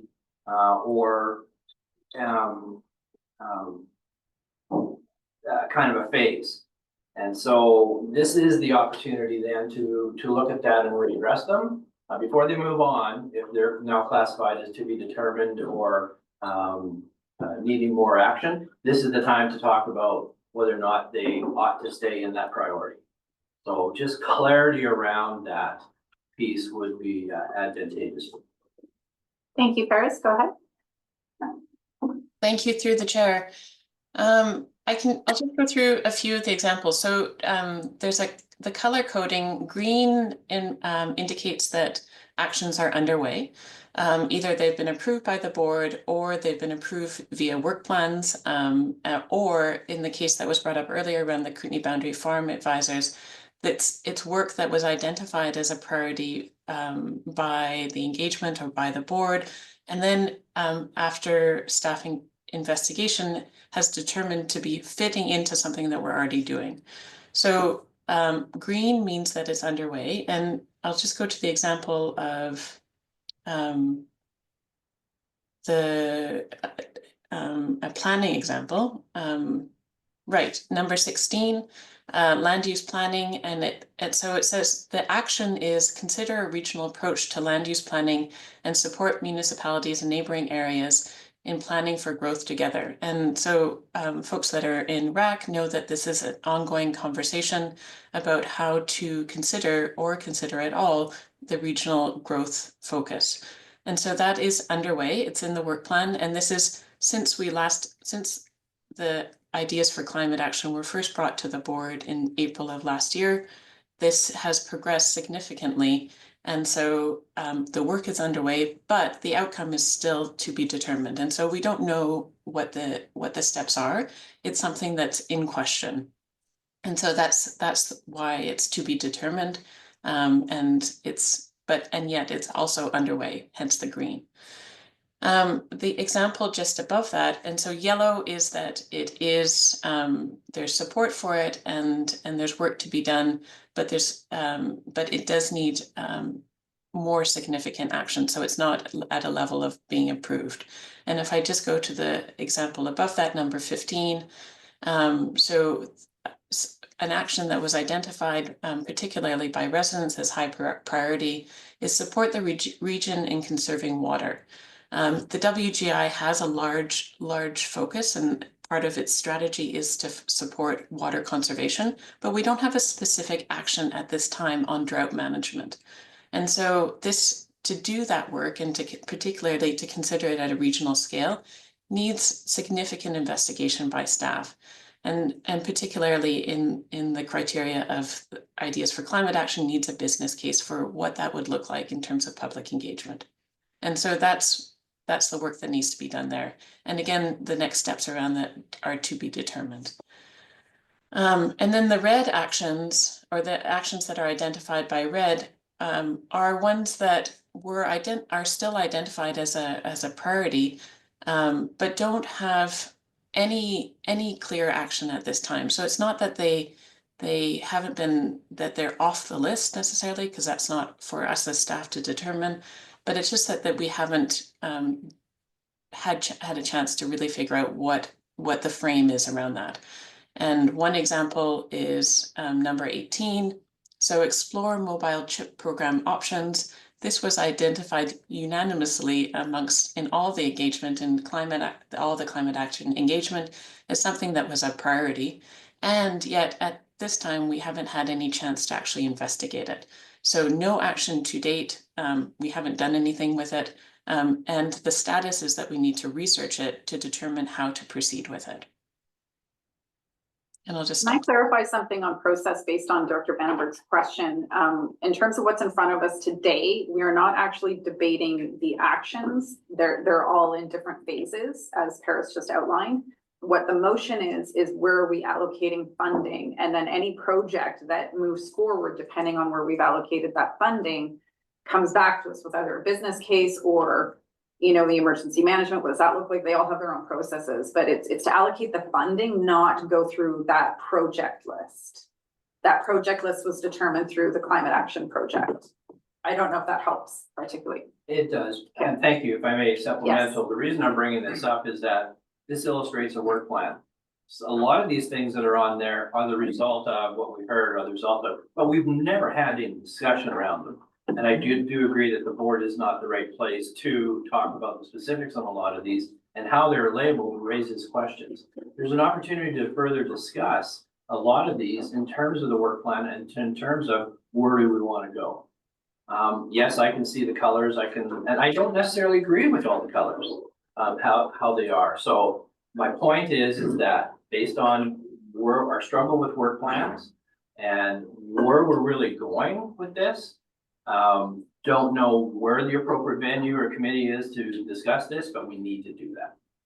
So just to clarify the climate action plan, and when we went through and adopted that was where the majority of this came through. And then each of these projects is going to have its own service. It's not a silo. We don't have a climate change. CSLAC was essentially our climate change committee. It was 2 siloed. So you have resource recovery, you have land use planning. So those projects end up in those appropriate committees. So that was where this list was essentially created, was through the climate change plan and adoption of the ideas for climate action. And then we added the business case component to it so that you get to see it before it moves too far ahead. Thank you. Page, Newell, Lockwood, and we'll keep jacking it on there, yeah. Yeah, a question here on option 7, the option for table. When it says 10% emerging with business case, or it says climate action projects from other departments with business case, is that, are we incorporating if something emerging, there's an emerging issue, is that 10% going to fund a business case, or are we only considering these funds available once some other mechanism, say CSLAC, has identified an emerging issue and decided to fund a business case from the staff perspective and get it ready to slide into these allocations for the LCAP fund, which is of the broader organization's responsibility? Or which end is the chicken and the egg on this? Go ahead, Paris. Unfortunately, my screen froze, and so I missed the first part of Director Page's question. I wonder if you would repeat, please, through the chair. The 10% emerging issues, is that new issues? Is that for business case, or is that for the actual action of the emerging issue? Did I capture that? That's right. Thank you. Go ahead, Paris. Thank you. That's meant to be a bucket to capture what we don't know is on our docket at the moment. So priorities that may emerge from residents, priorities that emerge from the board, priorities emerge from different areas. It's meant to just be so that we don't have a fixed work plan for the next 2 years, that we are able to adapt. So it's so, just to clarify, Paris, I'm asking for the $25,000. If an emergent issue comes, do we then use that $25,000 to generate a business case, or are we only going to consider allocating the $25,000 to actions that have been identified in some other business case generated from some other department of funding? I just saw Dan stand up. Do you want to answer that one, or do you want me to go to Dan? Paris can continue. Okay, go ahead, Paris. As long as it meets the criteria, we're willing to support it. So if it already has a business case behind it and it has strong support, then we don't need to generate another business case. If it doesn't, we will. I think the flexibility is the point of the 10%. That's what I'm asking. Yeah. Okay. And I just want to support the idea that when we look at the core actions within our planning and resource recovery, I think we are exactly to the chair's comments earlier in a place where this funding needs to be directed and prioritized against those pieces that close out tasks in those other areas. Thank you. Dan, did you want to say something? Through the chair, did that answer your question about the 10%? The point is about the flexibility. Yeah. As long as it's flexible, as long as we just. Okay, through the chair. Sorry, folks can't online, can't hear overlapping. I think we answered it. Yeah. If I may just add one piece to it, is that it'll be situational. It creates an opportunity for that flexibility. So if there is a business case that's in place, that can be further refined. We have the community resiliency coordinator that's also helping to build those business cases depending on what the work is. So if it requires a business case and qualified professional to feed into that business case, that or we choose to use some of that funding for it. And it might be that it actually does the work that the business case is suggesting to do. So it creates that flexibility for the work. Thanks. Thank you. Director Newell. I can't move the motion, right? Because you promised Director Jackman to get back to him to move the motion because he would have moved something. He was waiting to hear the discussion, so we're kind of doing Fair the enough. I discussion. won't Give me the eyes if what he moves is drastically different. making eye contact. But anyway, my point being, Moving permits amendment, Chair, so I. yeah, no, I don't want to belabor it any more than it's been discussed. My understanding was that this was a framework for that which is included in attachments 1, 2, and 3, that we weren't defining anything. We were just finding a method to divide money that's regional district has received. So I think we've kind of wandered from the intention of this motion, with all due respect. I think it's very clear cut. Do we think 60% is good or not? Or should it be 52%? So that's why I was going to just move the motion as stated, and then we'll go back to RAC and decide how we spend the money, but not spend it here. So I would like, with all due respect to the time, I think we should just move the motion and carry on, but I will not do that. And thanks for your clarity there, Chair, to Director Vandenberg, which is what I heard you say. Okay. We'll allocate it later. Lockwood. Thank you. And I didn't have a question until the chair had said that these came from the climate action situation. But when I look at this and in red, I'm sorry, 21 states about Sue Big Oil. That was not something that we heard from the community. So I'm wondering how many other things were added on that were not there on the work plan before. Dan, go ahead. Through the chair, that did come through community, so those Yeah. are the climate action ideas that we did hear through the engagement process. But it is red, as you see, so it's not something that's been prioritized as a piece of our work plans. And we also heard back from the board when we had the delegation come in. So part of the feedback from the public was to go after the fossil fuel industry.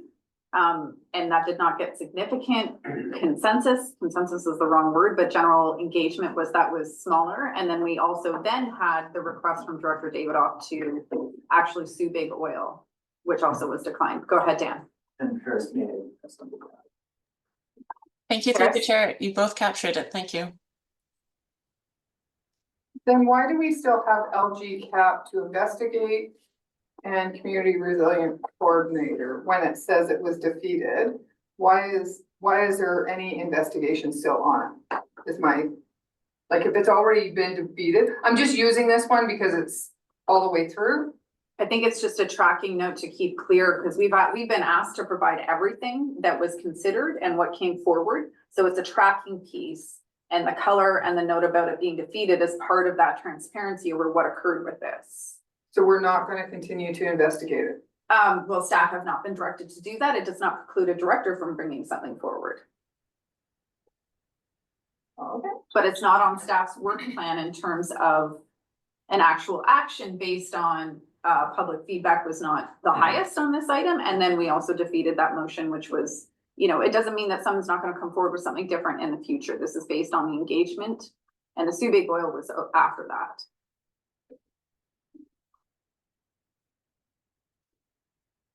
So I have Jackman for a second time and Weatherhead for a second time. So why don't we go Jackman and then Weatherhead, who can work together as well, and we'll see where we go. Sure, thank you. So I'm gonna press go and hopefully Angela will look at it and say your grammar is hideous, but in chat, this is suggesting an amendment to the idea. Chair, I've already done it before, but I haven't reported my specifics that we amend this motion, so picking up at funding based on. It's funding based on section 7.0, option summary, LGCAP distribution of funding in the local government climate action board report brought to this April 17th, 2025 board meeting, as amended to include the following specific proposals to be, just disappeared. Following specific proposals to be brought forward as financial plan amendments in the May 2025 board meeting. If that is seconded for discussion, I'll explain why. So is it seconded? It's seconded, and go ahead.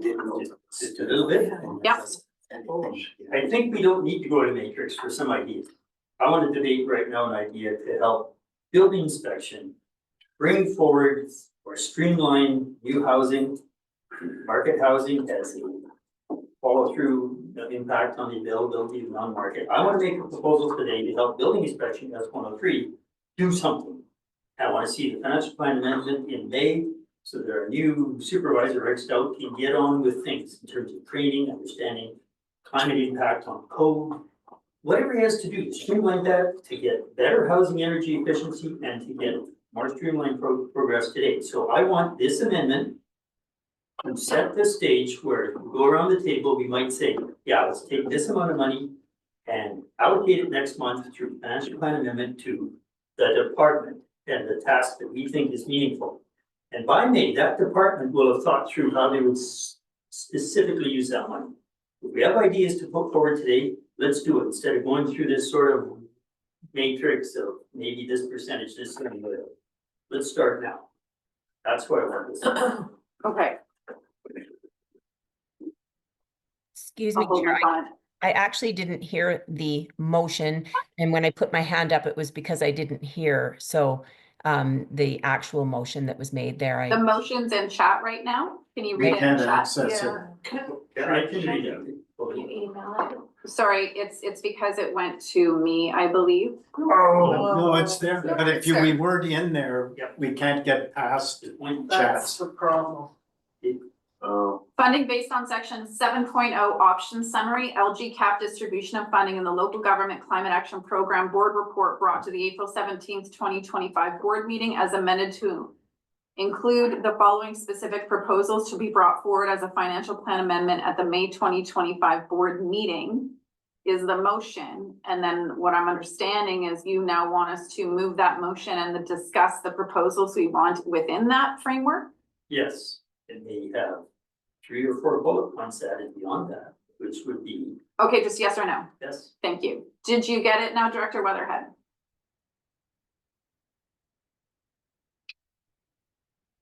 Okay, I'm next on the list. Definitely not as simple as I was intending, which is fine. What I was going to propose that within that framework in 7.0, so that motion's fine, was that the 60% allocated to climate change and emergency services be split between emergency services. And I would then insert the motion from rural affairs, which was be applied to mandated planning services opposed to climate change. So planning services feeds climate change issues. And this is where I'm trying to address the outstanding work plan issues we have before we start doing new. So that would be where I was getting specific with the 60%. And because Weatherhead moved that motion in rural affairs, is that we kind of did it together. So you're nodding. So I'm just gonna check process here because you proposed something for building. No, well, I propose to open the discussion to add the bullet points as we go around the table to pre-allocate funding to specific departments for specific tasks at the May board meeting. We can decide on them today, ideally. This is just tricky because the motion we're discussing is not what we're actually discussing. We're discussing. Chair, if we are discussing that table, it needs to be on the table, 60, 20, 10, 10. That's fine. It's just that the details. Okay, yeah, gotcha. Okay, so what I'm curious about is how does that get added to what we're doing? Because the specifics haven't been included in the motion, just the table. So it's like we're debating the table, but we're also debating what we're doing with that table. And that table, that's what I'm trying to figure out. Stuart? Through the chair, my only concern is that this might not be the place to workshop ideas for staff to get enough detail to understand what that direction is. And I'm wondering if somehow ideas could be, because through the chair to Director Jackman, are you looking at items that would be outside the ideas for climate action or focusing on specific ones that are in that list? Absolutely, if I may, Chair. Yes. Absolutely fall in within our core services and overlap entirely with our mandate to take climate action. In my mind, the first idea I would propose. And I would hope every other, you could just go period there, not dot. Maybe we workshop these over the next month, but we are going to act now with board input on what to do today or in May. Dan, you need to speak, go ahead, and then I've got a speakers list. If I may, through the chair, and just if I have understood, you have ideas that involve other departments and you have some specific work in mind that you can see beneficial to using LG cap funding. Within the framework that we're proposing, and I don't know if it's clear enough, so I want to have a clarification in case it helps. There's a 60% portion that are attached to climate actions. As part of those climate actions, there is a piece in there that is around energy efficiency. So that might be a place where the board might see an opportunity for your suggestion around building, the work to do in building could come from. There's also that additional percentage, I just want to make sure I got the right one. 20%. 20%, thank you, for other departments to come back with a business case to say this might be another area where that department wants to use LG cap funding. So we've tried to build a framework that's flexible enough. You have those kind of inspirations or those ideas and projects that other departments want to bring forward. So maybe the clarity acts as, or maybe the clarification allows you to leave the framework as is and you see enough flexibility in it. But again, of course, it's your choice if you want to shift things to be more specific in the resolution. But we tried to keep it broad from that standpoint. I think I need to just add a cautionary note here that the purpose of this is to address where does this funding go from a department level? And when we get into those specific projects, those should not be what we're discussing right now. That gets quite operational from the note of, that's when they can come back to us and say, this is what was, matrix prioritized, this is what's on the work plan. So how about this? But right now, it's just the allocation of a percentage to those departments is what we should be focusing on. And can I go through the speakers list? Point of order. Yes.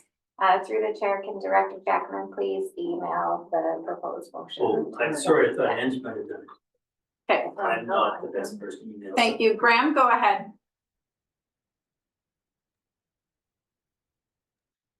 Sorry, through the chair on this particular motion, I'm finding it's becoming completely confusing. I was not prepared to come here with ideas today. I would think that that would be almost like a workshop of some kind, like Stuart had said. I do support Director Watson's thoughts on the planning, but I'm also concerned with removing climate action from this because it seems like it fundamentally was a climate action thing. And I would actually support referral and to give us all some more time to just figure a little bit more of this out. It just seems a little bit there's too much and it's too confusing. And that would be my comments on this motion and why I don't think I could support it right now. Thank you. So anything that is under this fund has to meet climate change objectives. There's specific criteria. So nothing can be funded that does not meet the climate change objectives. And I think we do need to know we're not discussing ideas. That is not what we're doing today. That would be a workshop. And actually we've done that work. What we're trying to do is allocate the percentage based on that framework. And right now, while we're debating is really the difference between the 60 and the 20. So I just want us to, it is confusing, but this is how I'm trying to simplify it, Director Graham. We've actually delayed this by 3 months because of budget, because of other things. So I'd like us to do our best to stay focused on allocating the percentage based on the framework, not get into specifics on ideas and projects. So I have a list, Weatherhead, Fike, and then Newell. Oh, Graham, sorry, go ahead for a supplemental. So supplemental, this motion says amended to include the following specific proposals to be brought forward as a financial plan amendments at the May 25th board meeting. So I think it does include specifics in this particular motion, the way it's written. Thank you. You're correct. So I think that's where we can amend it to simplify it. What a privilege. The thing, Ange did not, I don't think the whole motion has been Okay, let me just quickly look. forwarded. Because it misses that last part, I think. Yeah, no, it's there. Not in the email, because mine. At the actually- May 2025 board Yeah, meeting we is don't what's have that. missing. We don't have that in the email. That's the only thing that's missing is the date that it comes back. So let's stick to the motion. I think there is some issues around getting too specifics with this, but there is a speakers list, so I'm gonna respect that. Weatherhead. Thank you. Through the chair, we also do have option 2, which is to explore a different framework for funding distribution. And I get that there seems to be a time crunch, but is there not also a time crunch in the sense that LGCAP, it'll come to an end at some point as well as to, requiring more funding. And if we keep adding more to the LGCAP, piloting and things like that, then we're not, would we be starting something we couldn't even finish anyways? So, and I could be, incorrect, but this is just how I read the report. And, in this time frame, the climate action component that I see as as being a really high priority is in the emergency management piece.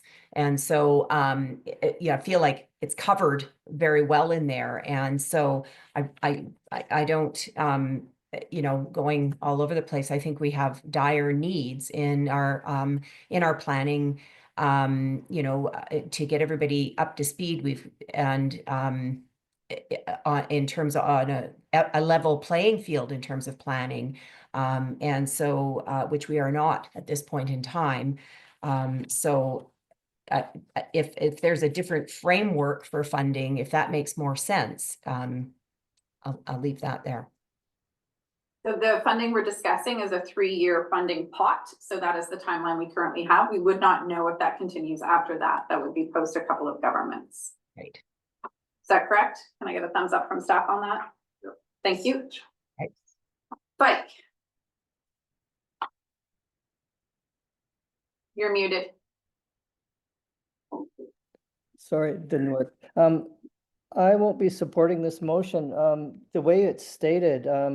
And I think the administration costs are too high. I also agree with Chair Watson's climate mitigation points, and we've already got a lot on the deck, and to apply more is just a bit too much, and I have difficulty applying any metrics at all, business case metrics, to the way it's stated. So I won't be supporting this motion based on those guys, and I think we can get another breakdown of how the money's to be spent. Thank you. Thank you. I'm gonna have a proposed amendment, but we'll keep going with the speakers list. Newell. I'll propose an amendment that we put a period after April 17th, 2025 board meeting, which is basically motion as stated in the thing. Second. So there's no amendment. Okay. So then that's been amended. Now we're on the amendment. I'll speak in favor of it. Yeah. Just briefly, I think getting specific at this point is maybe not the purpose of this meeting, and a little cumbersome, as we've seen. And by putting a period after board meeting, it basically says we've set a framework for the general distribution of the funds in broad categories, as been explained very well by staff. And we can work more on exactly what money goes to which project at our next RAC meeting or planning meeting or whatever. Thank you. Paige on the amendment. My speaking is on not the amendment, but I'll come back to you. Let's see what the amendment to keep it simple. So I was going to propose amendment on this amendment. I will not be in favor because I do want to specify a specific amount within that 60% for planning, because the planning mandated work is not in this chart, but it does meet the climate change needs. So that's all I'll say. I'll speak against the amendment. This amendment, Chair. On this amendment, Jackman, yes. I think Director Newell is expressing some wisdom that even though I hope we were ready for specifics, we are not.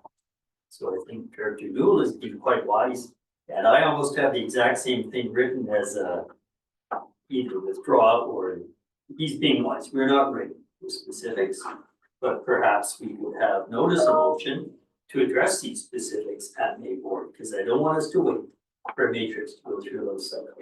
But I think Director Newell has been, we've corrected the issue of what we're talking about at the table. And I'm good with that for today. Okay, I'll just note we have a motion later on in the agenda that does talk about LGCAP as well. Lockwood, go ahead.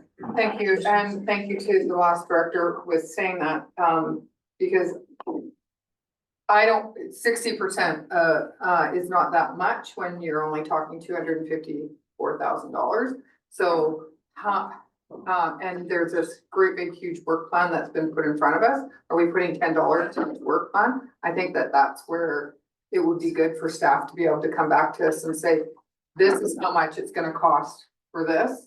So we know we are not going to get that work plan done for $254,000. So what are we going to do? Our job is percentages. Right. Yeah. So what are we gonna do? Well, that's the allocation that's in front of us right now is the model. Okay, on the amendment. Closing? Yeah. Okay, not with, obviously, as you've seen, we spent, I had to leave at 11:45 Focus on the amendment, please. yesterday at RAC. So we talked about this at RAC for an hour and a half. In various aspects, planning and what have you, and that just shows the depth of the conversations that need to happen at the committee level. And I don't believe that this table is appropriate, but by saying we've got 60% for this and what have you, it lets us at least have a framework to which we can then move forward with discussions, knowing we've got X amount of money to put toward this kind of a project. And so that's why I think simplifying it at this and trying to bring it closer to the original motion that was in the agenda works, and it does not preclude planning or anything else as we evolve our discussion about using, as my colleague said, this small amount of money toward our many climate action projects. Thank you. All those in favor of the amendment? 1, 2, 3, 4, 5, 6, 7, 8, 9, 10, 11. Who's the 12 online? Oh, I saw a hand. Hands, is your hand up? So 12. Pop off? Yeah, I counted pop off and hands in favor. So Graham, Gordon, Weatherhead, not. Okay. David off, what was yours? I don't want to vote on this, but. Then you vote in favor. Thank you. Thank you. So the motion as amended, The amendment as amended. Sure. the amendment as amended, I'm gonna throw out an amendment. You got it, Ange? In terms of where we're at right now? Back at the start line. So my amendment is that the 60% is split between emergency services and mandated planning service needs, which is essentially the RAC motion from yesterday. If I have a second, I'll speak to it. Seconded, thank you. What I'm speaking to is, I'll come back to that, yeah. What I'm speaking to is that while there's land use planning in this current designation of what was identified, it is specific to the complete communities and regional growth. It does not address the significant deficiencies in planning in our rural areas, such as zoning, such as the other work that we've been waiting for. J has been on the list for an OCP, H has been on the list. So those are not in that list. And that's my concern, is that planning's been working with rural directors for over a year to figure out how to prioritize. So this is one way. It would be one-off projects. It would not be a significant amount out of that 60%. If it's split, you're looking at one contractor for one of those projects that at least address our work plan and what has been on there for some of them more than a decade. So that is the purpose of my amendment. Paige, I had you on the list and then you waited because it was an amendment and I'm so sorry. Go ahead. Cool. Kind of reminds me a lot, you know, when you feed cattle and you throw a very small amount of food down on the ground and they'll just like get in on that and not be able to do anything with it. You gotta lay it all out so there's a little bit of access. Along the same lines, when I look at this list of the distribution piece, to me, it strikes me as you do 10% for emerging issues. You do 30% or 20% to advance ideas for climate action, be it community sustainability. And you do 60% to advance other department work. And you may want to add language in there to be specific around core services, mandates, the things that are already on the work plan that already align, because we do know we have a work plan that we need to reduce.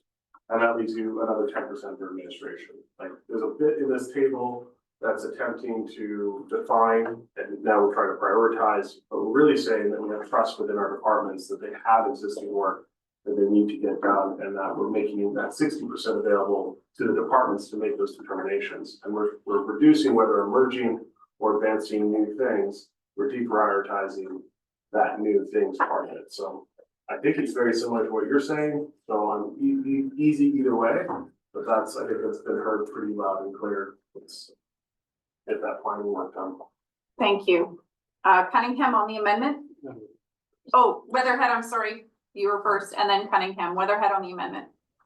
Thank you. I'm in support of the amendment. I feel that when we look at something that has a ranking matrix that is that provides projects based on level of impact equity across the region for rural areas. That's very, very specific. And I think that this amendment allows us to expand that matrix to provide equity that is not currently existing.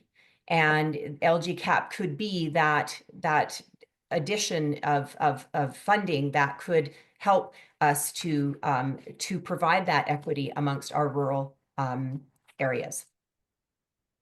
Thank you. Cunningham was next, and then David off. You're muted. I know, there we go. Trying to get this mute button is just deadly.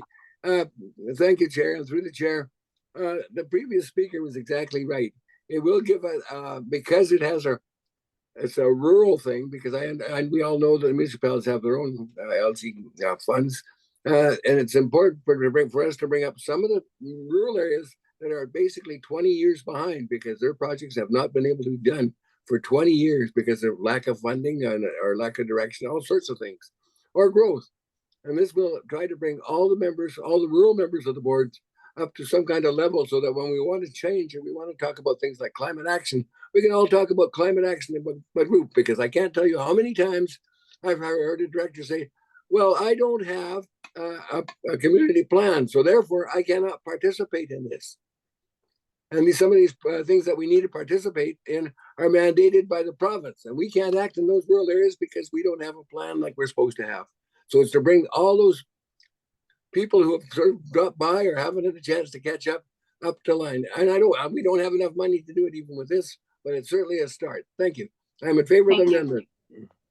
Thank you, Director Cunningham. Director Davidoff. Yeah, finally, we have moved to what we talked about yesterday, so I'm fully in favor of this, Chair, and we'll support it. Thank you. Thank you. Seeing Question on the amendment, yes. I don't know if it's on the amendment, but it's on what the last speaker said. Probably to Stuart. When we do the formula for LCAP for rural regional districts, is it using the population minus the population of the municipalities or the population of the regional district? Through the chair, I don't know if Paris can answer that. I'd have to go back to the letter to check. I don't know if we received the calculation, how they calculated the amounts. It's $2 per person. But it's per person minus. Do we have a quick answer on that one? Through the chair, if it's $2 per person, it would include municipalities because we're at about 134 a year. Yeah. So there's a presumption that this is rural money, we get our own money. But I need to be clear that this motion is proposing 30% to a rural issue to bring us up to a baseline. The rest of that is still completely addressing everything that is region-wide. That is the only component I'm suggesting that we address in our rural areas. We currently have a complete communities program that has taken the rural component, or sorry, the planning component over to buffer work, where we have yet to even address outstanding areas that don't even have a community plan. So there is an equity piece to this, but it's 30% of the total is what I'm proposing. And with the chair's pleasure, I understand and I appreciate that. And just a few comments on basically talking about taking this back to affairs or CSLAC, and I just want to highlight the point that if we're counting all people and this is the money, this is organizational money. And I think we know that, and I'm fine with supporting other priorities that the organization needs to get done. But we don't just have other LCAP funding, therefore this is just rural money. Yeah, not the intention. Thank you. Okay, all those in favor of the amendment? 1, 2, 3, 4, 5, 6, 7, 8, 9, 10, 11, 12. 16, 17. Amendment passes. Thank you. And thank you for emailing that. I'm just going to quickly look at it. So now we go ahead, Stuart. But through the chair, at the risk of throwing another wrench into the conversation, I don't want to do it during the debate. We are looking closely at the $250,000 we received in planning for use on OCP and zoning work. Right now, that's not confirmed.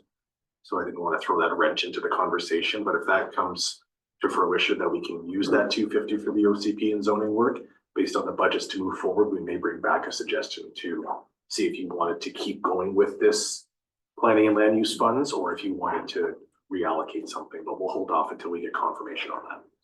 And to note that the general price on an OCP update we were given was around $100,000, and we have, I believe, at least 7 that are outdated and some with no zoning. That was a rough budget. Rural Affairs was shown a couple months ago. So these are drops, but they're drops in the right direction. So, and on all those amendments, do we now vote on the whole motion? Yes. Yeah, okay. So on the whole motion, which I'll read to you, it was emailed to you that the board directs staff to allocate local government climate action program funding based on section 7.0 option summary, local government climate action program distribution of funding, and the LGCAP board report brought to the April 17th, 2025 board meeting, and further that the reference 60% allocation be split evenly to support S104 planning and land use and A101 emergency program services to support mandated OCP and zoning work. And requirements under the new Emergency Management Disaster Mitigation Act. Thank you for those details. Moved, or sorry, on the motion as a whole. Go ahead, Director Hewitt. Just a clarification, you referenced the cost of the total rewrite of the OCP, but would this not be just strictly related to those climate action pieces within an OCP, not an entire funding, an entire OCP for an area? Because that would be an operational detail that staff would figure out, but if you would like to know the criteria this falls under, climate resilience, assessment of current and future climate risks and plans to address risk through local government planning, programming, service delivery, asset management, and other function. So it falls within that category, and then staff would work with what components work there. So, yeah. On the motion, further discussion, good work. Sorry, I'm not on the screen, we're good? All those in favor? Any opposed? Newell, recorded opposed? No. Okay. Almost is. Holy moly, we made through it. 11:37, we have 10 minutes before public time, a little less than.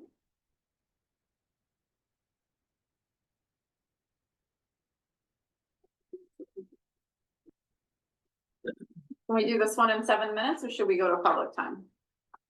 Which one, sorry?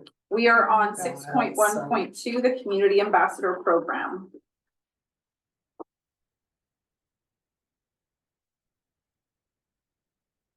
Anybody make a move? Yes, go ahead. I got a question through the chair to Dan, or even Paris. Based on the previous motion, is this now something where we have to go back and find a different funding source for it? Or would it be something that would have to come from the emerging issues 10%? Through the chair, my opinion is that it could still fit into the framework as the board has just shifted that. So through the A101 portion? Given the project this year, it could, but it could also be from another department depending on how it lands. In this conversation. Yeah, through the 30 people. Yeah, there's lots of flexibility in that framework. Yeah. Weatherhead, go ahead. Thank you, through the chair. If we are, I think you were asking if we were going to discuss this right now or if we're going to do our public time. So at the time that we do decide to discuss this, that's when I would like to speak. Go ahead. Let's discuss it. We'll see how far we get. Okay, thank you.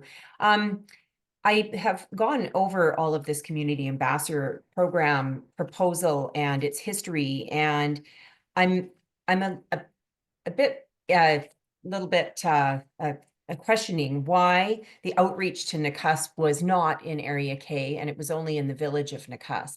So, and again, if we relate this back to LGCAP funding, that villages, you know, have their own LGCAP funding.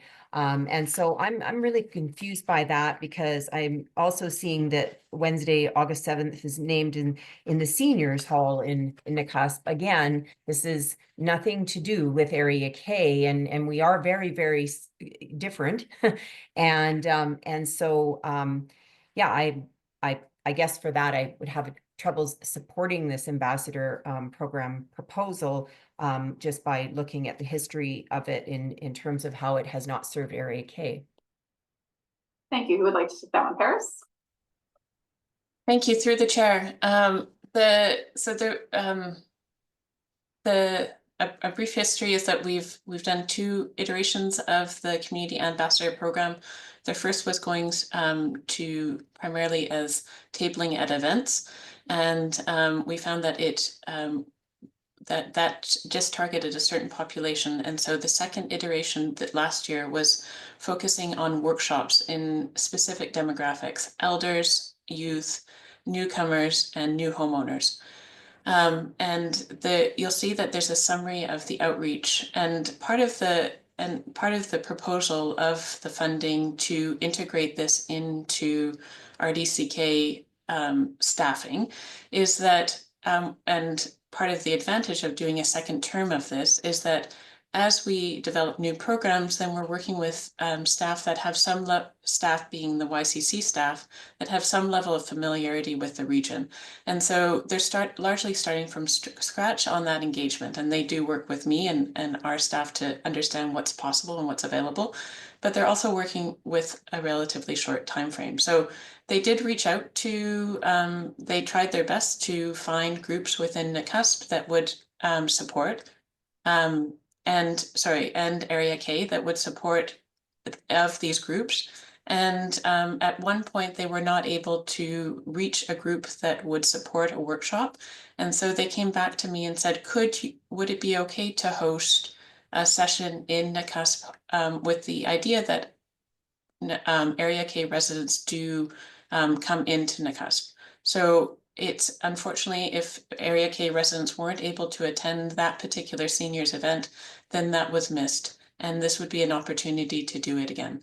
So if there are groups that that could host a workshop, then that's a great opportunity. And unfortunately, that was missed. Go ahead, Director Weatherhead. Yeah, thank you. Supplemental. When I read the notes on here, I do not see any outreach to Area K. I see a lot of notations on the call outs to Tom at Columbia Arrow and Slocan Lakes Community Services, which is Nakusp based, and Nakusp Youth Center, which is Nakusp based. Three Lions Social House in Chumley's Restaurant is noted. There's workforce housing, again, that's through NADB, which is a Nakusp-based society. So, you know, I look at all the other outreach, and I do see very specific notes that relate to those areas. And again, if this was under the community sustainability Nakusp wasn't even a participant at this time in CSLAC. So I'm just really yeah, I never received any outreach, and I really don't know whom in Area K had been outreach to, because there's no notations on that. And you've listed Area K here, you know, electoral Area K to include Arrow Lakes and Edgewood and Fauquier and Burton and Arrow Park, Crescent Bay, Watchand, Lake Browse, like all the things. But yet the expectation that people in Area K are just going to, you know, go to the seniors hall, who invited them? You know, I don't even know who invited them to the seniors hall, because most people that frequent that, we have our own seniors clubs. Director Weatherhead, can I ask you to move along and get to your question? I think you've asked your question, but yeah, that's it. We'll So just, we do have other seniors. And if further comment, go ahead. You. Thank you. And I hear your frustration, Director Weatherhead, and I apologize for it. In the case of, this is not a CSLAC initiative. This was a board initiative, and LGCAP funding is a regional initiative. And it is possible that some of the outreach was missed. I can go back to Brianna, who's the coordinator. We also had a similar question about the Lardo Valley, and I was able to provide supplemental information around the outreach that happened to Lynx and then wasn't able to be pursued because of the fire. So it's part of this is that it's the best case scenario and there's limitations that make it not possible. But I do appreciate that, it's unfortunate that there wasn't adequate outreach to Area K. So we're at 11:45. I'm going to pause the conversation because obviously it's going to take a bit longer. So I'd like us to honor the time for public time. I'm going to hand it over to Vice Chair McLaren Coe, who we're doing a good job being a team up here. And he is going to run public time. So go ahead, Vice Chair McLaren Coe. Okay, thank you, Chair. So if there's nobody in the public in the gallery today. So if there are any questions online. You've got Bob though. Okay, we see your hand there, Bob. Go ahead with your question, please. Oh, thank you. Good morning. Thank you for taking time to listen to me. I'm out in Lister, and we received on April the 3rd a letter from the Lister Water Services telling us our water rates are going up another 30% this year. A lot of my neighbors and myself are retired. We're on fixed incomes. Everything, as you know, is going up through the roof. Taxes have skyrocketed out here. Our water rates are going crazy for very little service that we see as users. I talked to Roger Turney, who's our director, Area B. I believe he's in the meeting today. And I've also spoken with the water manager, Chris Gainham, since we got this letter to try to get some sort of reasoning or accountability or understanding of what exactly is going on. I mean, I've been paying taxes out here for 13 years. And when I first got here, our water bill was like pretty much what the increase is this year. And it's just, I mean, it's absolutely getting out of hand. I mean, we're paying into this reserve fund and nobody seems to be using the reserve fund to do anything. I mean, I haven't seen a ditch dug in Lister in 15 years. There's this water supply issue that it's a huge concern to the residents. And when I spoke to Director Turney, I asked, is there a possibility to get a meeting? I did speak to your manager, Chris Gainham, who I understand is fairly new at the job, and he's agreed that he would get a meeting organized for the Lister residents. And I just wanted to go on the record here and just let you know that there's a lot of people in Lister that are quite upset about what's going on, and we really need some answers. And I really would like to finalize a date, get this meeting to happen, this public meeting to happen sooner than later. Like in the next couple of weeks would be good, but I know that the way that bureaucracy works, it probably won't be quite that quick, but I mean, it needs to happen fast. And we would really appreciate a little bit better understanding of what's going on, because we're unhappy. Yeah, thank you for the comments and the question, Bob. I think we hear your frustration and we have a public meeting planned. I pass it off to the CEO. Yeah, through the chair, Bob, I think that in the couple of weeks that you mentioned is what we're aiming for. Right now, the bylaws are planned to come to the May board meeting for consideration by the board. So we would definitely want to have that done before then. So I would say over the next couple of weeks is when we're planning that meeting. So your director and staff have definitely heard the concerns from the community, and they're going to bring the information as to why those rate increases are being proposed, what's needed on the system, and what the outlook for the next 5-10 years looks like. Do we have a? Yeah, no, that's good, because I mean, the amount of money I'm paying into this reserve system, and I mean the letters that we collect from the regional district about all the nice things that are happening, and the fact that the parcel tax is not included. Well, that was 2015. All of a sudden, the parcel taxes showed up, and that comes every year, the 15% or 20% increase. I mean, it's crazy. It's out of hand. It really is, between property taxes. Is there a way to the CAO? Is there a way to what's the communication piece to get the information for the meeting out to the public? Oh, through the chair, with a water system like this, Uli and Chris would have a really good process for making sure that the community is notified about the meeting. But our website is the first place We to go. do need to address other public that have questions. We will communicate with the organization. He suggested to me that he probably would use the Voyant alert system as one method. So if that's a possibility, that probably would be a good way to do it. I can Let me speak know. as- I mean, he could contact me and I can put it on social media like I've been doing with the rest of the information. Okay, thanks, Bob. Thank Oli, you. did you want to speak to it? Yeah. Go ahead. Go ahead, Uli. Yeah. So I have discussed with Chris about the notification. It won't be only Voyant. Chris has as well committed that he will be in the Lister area, putting up posters as part of it, and we will have advertisement as well as much as possible. So we will pursue various channels to get information out. He's in the process of booking Canyon Hall as a location, and it should happen within the next 2 weeks. Okay, thanks, Uli, and thanks for the question, Bob. We'll get all that information out as best we can, and we appreciate you sharing that with the community. Awesome. Thanks so much. Yeah, you're welcome. Is there anybody else with a question online? You can put your name in chat or raise your hand. We'll see if we can notice you.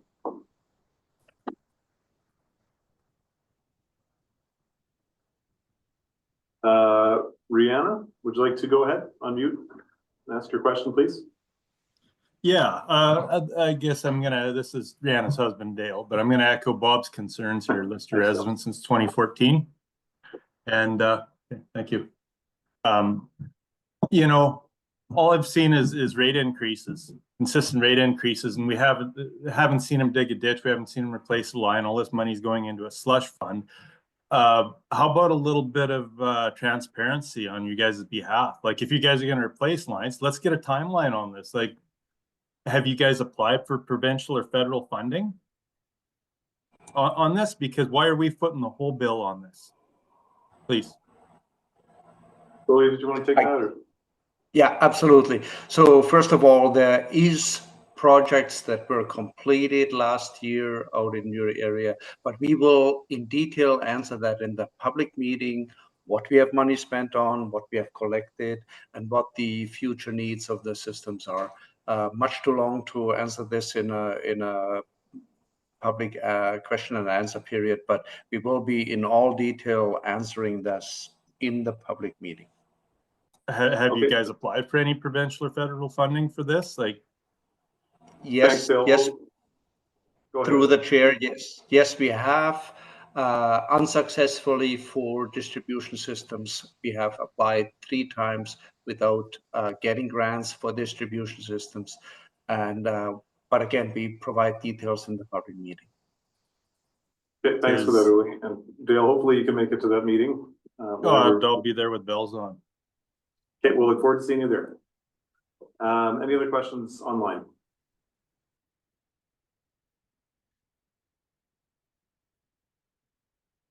Going once, going twice. We're breaking for lunch? Yeah. Okay, we'll see everybody back. We had an item we broke away from that without postponing insurance still. We didn't have a motion on the floor, so we just come back to the same motion after lunch. See everybody back at 1 o'clock? 1 o'clock. Okay.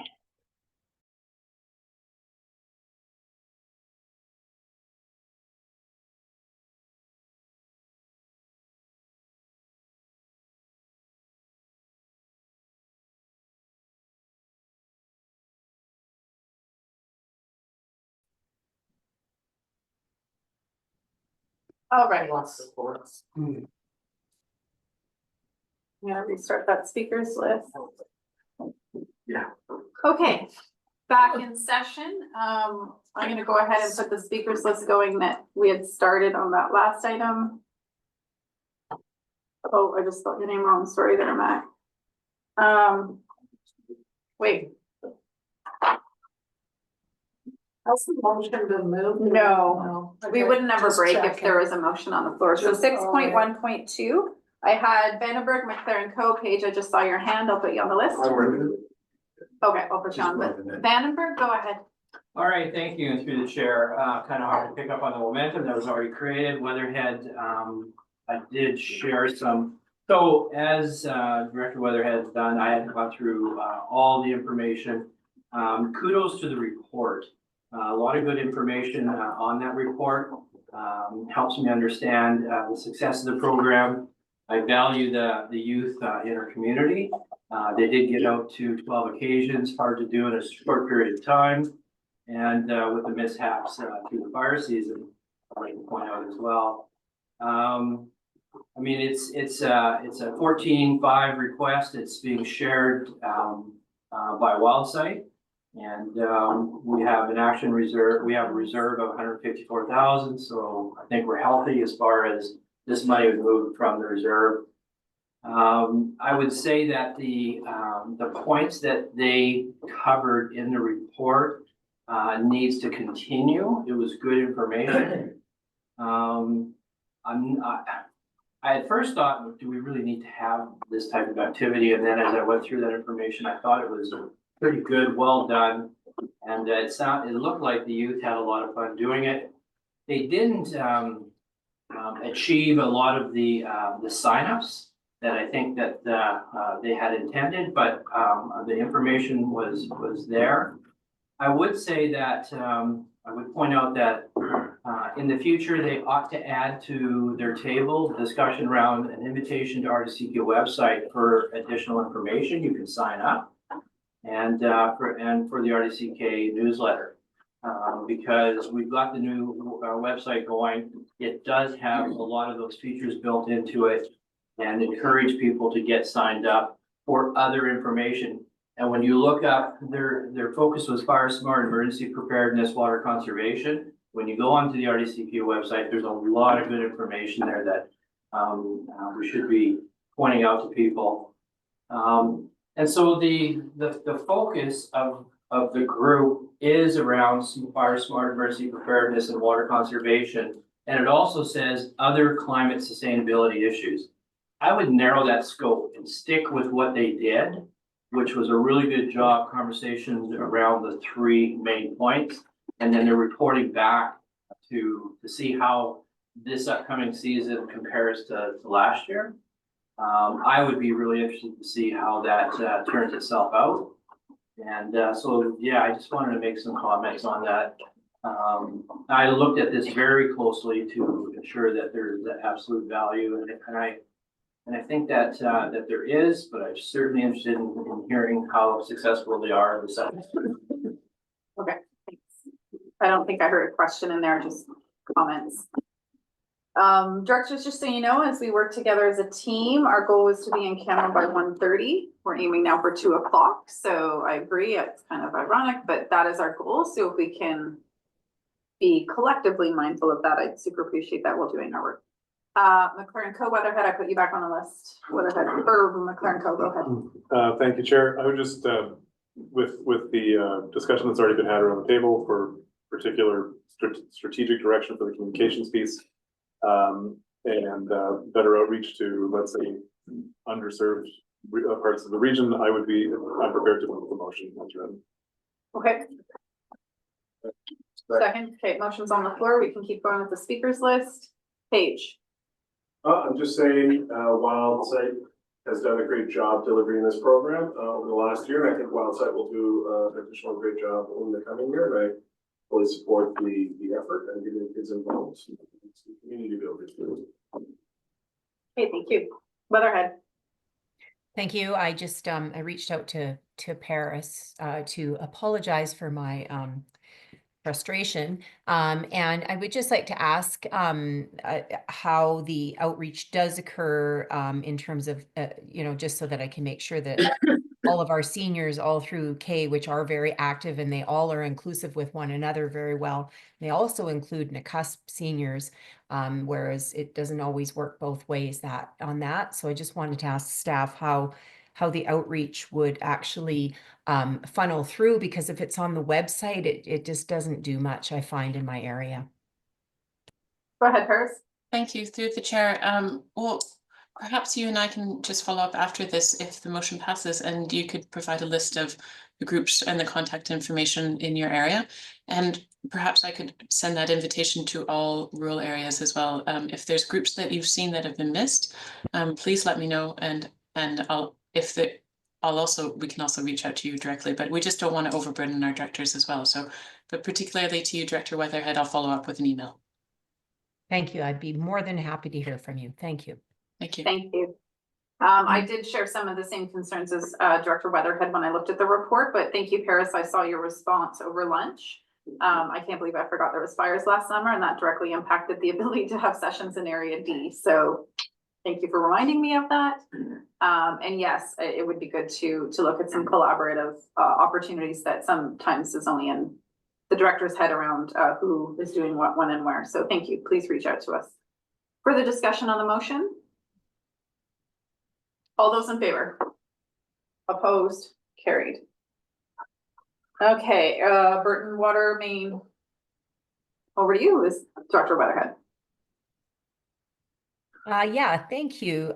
Through the chair, while this looks really good, I was impressed with everything that's gone into getting this particular bid in place at what I feel to be an adequate and reasonable amount.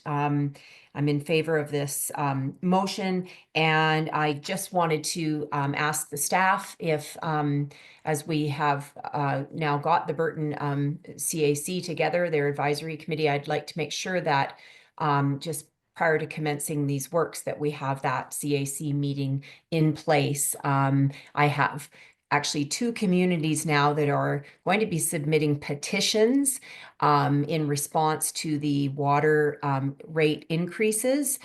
These were generated in the H. Fauquier and Burton communities, and I used it as a way to get them all joining the CAC, so that was good. But now I'm going to be sending these petitions with quite a number of signatures on them as they are coming through me, and I will respond to them.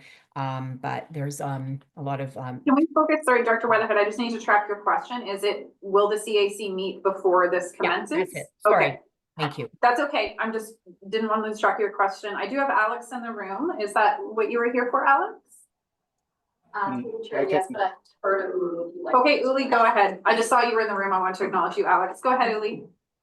Yeah, this is more so between Chris and myself, the organizing of the meeting. So we have intentions to have CAC meetings, so Community Advisory Committee meetings, both with Burton and Fauquier before the project starts, and then followed as time allows with a public meeting in Burton.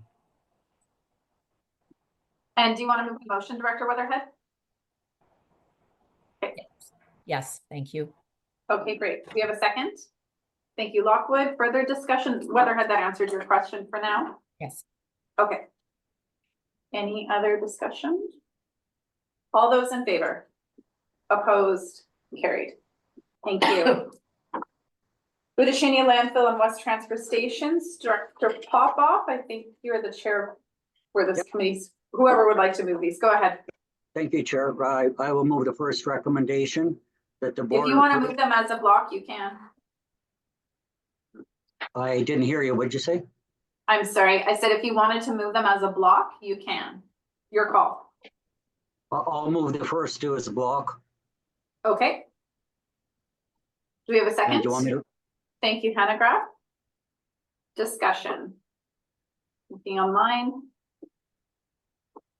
All right, all those in favor? This is an all vote weighted. Anybody opposed? Okay, thank you. Oh, Fike opposed, I'm sorry. Yeah. And the other recommendations is East and Central. So I can move both of them as a block. You can, yeah. So moved. Do we have a second? Thank you. Discussion. Angela? Just curious, does Director Fike want to be recorded opposed? Yes, thank you. Recorded opposed, Director Fike? Yes, please. I'm opposed to the stipend. Okay. So that's the second one. Yeah. Okay, just so I'm tracking this, 3 and 4 was moved as a block. It was seconded. It's on the floor. Okay, thank you. Lockwood, did you have your hand up or were you seconding? You were pointing at Ange. Okay, Jackman, go ahead. Yeah, because two of the subregions may not have had the conversation. Presumptuously, I didn't think any of the East subregion directors wanted to look at a transfer station, but I think we would learn something looking at the landfill, and that's why that was floated by staff. We want to go up to as far as the cusp. I would value seeing the cusps of future landfill transition, but I can't see the taxpayer paying me for that. So this is why this motion is different from the two that were offered directly to the west people, because they do need to understand both the transfer stations and the cusp and Luciania. I think our value, if directors choose to take the option, is to understand Luciania. We have a conversation from time to time as a what if we didn't fill at Creston? Would we ship elsewhere? Maybe you should. Can I just clarify, when we do these for things that are not, like our stipends are tracked when we have meeting minutes, but this is a tour, would it be up to inspectors to submit a claim? Okay, so you're not automatically getting it. This gives you the ability to claim should you choose to. Okay, so I have Paige, Graham, and we'll put Lockwood on the list. Go ahead, Director Page. Yeah, I resonate with Fike's comment on stipend, but I'm not gonna obstruct it here. What I'd like to do is just have staff note it for the remuneration committee discussion. Yeah. When that comes in the coming months, which won't be that too long. A set 1 or 2 tours a year makes sense to me, and maybe should just be included in such a thing. And whether it's expenses or something, or love to just see that there and not be welcome. Thank you. Noted. Noted. Okay. Lockwood. Thank you. I just want to know if people, I'm not one of them, but are gonna go up from Cascar up to the cusp, is there that we don't have 15 cars going up individually? That is there something that we're looking at, how we can make sure that each vehicle is fully to reduce on costs? I'm sure we could communicate with each other over carpooling if you're going. But there's not a lot of communication happening in a carpool, look at the parking lot. So I'm just saying, is there something that we, I don't know. I think that that's just an initiative of our own. Like if we're going, then reach out to your folks that are near you that could be going in the same direction. And that is always a possibility. And it's always great when we do it. So by all means, I don't think I would ask staff to arrange carpooling unless there was a bigger vehicle that staff could acquire. Sure. Through the chair, in the past, the staff has arranged carpooling. I believe Uli has invited directors that are close to Nelson to meet at the Nelson office, and those that are can meet at the junction or whatever it works, but I think they've done it before. Yeah. Thank you. Further discussion. All those in favor? Opposed? Carried. Fike opposed to that one as well, and it's the stipend one, correct? True. Yeah, okay, so that's both of them.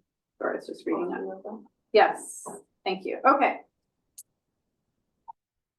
6.3.1, portions of B and C fire protection local service area establishment. This report was updated. We caught that, Director Jackman. You saw it in the addenda. Yeah, it's good. Okay, good. Just knowing what I saw this week. Who would like to move this motion? Tierney, go ahead. Yeah, that the board direct the corporate officer to certify the sufficiency and validity of the petition for the Creston contract fire protection area. Do we have a second? Sure. Thank you. Discussion? We're good. All those in favor? Opposed? Carried. I think Melissa's at the door trying to get in. Is our door locked? Or she's just shaking over for fun? Oh, maybe she's sorry. Well, Henny's gonna find out. Thanks, Henny. And the next one, go ahead, Director Tierney. Second, that the board direct staff to prepare an amendment bylaw for portions of electoral areas B and C, fire protection, local service area establishment. Bylaw number 1127, 1995, to include those properties that petitioned for service. Second, thank you. For discussion, any? We're good? All right, all those in favor? Opposed? Carried. Thank you, Director Pendergraft. Yep. Okay, I'll take a motion to postpone 6.3.2. This is the other one we will revisit post in camera. Thank you, Hewitt. Thank you, Jackman. Discussion. Oh, yeah. All those in favor? Opposed? Carried. Postponed, thank you. Human resources, do we have anyone that, do we have Dave online, or do you want to speak to this, the occupational health and safety? Connie was on my phone. Oh, Connie. Oh, no, she had a doctor's appointment she had to go to. My apologies. Okay. I can try to take what I can and I'll bring it back. Okay, any questions on that? I think you made some comments on the progress that's being noted in this, so I think you should speak to that. Yeah, through the chair, one of the big markers for employee health and safety is our work safe premiums, and you can see that they've dropped from year to year, closer with industry average, and so that really is the best indicator in terms of how our program's doing.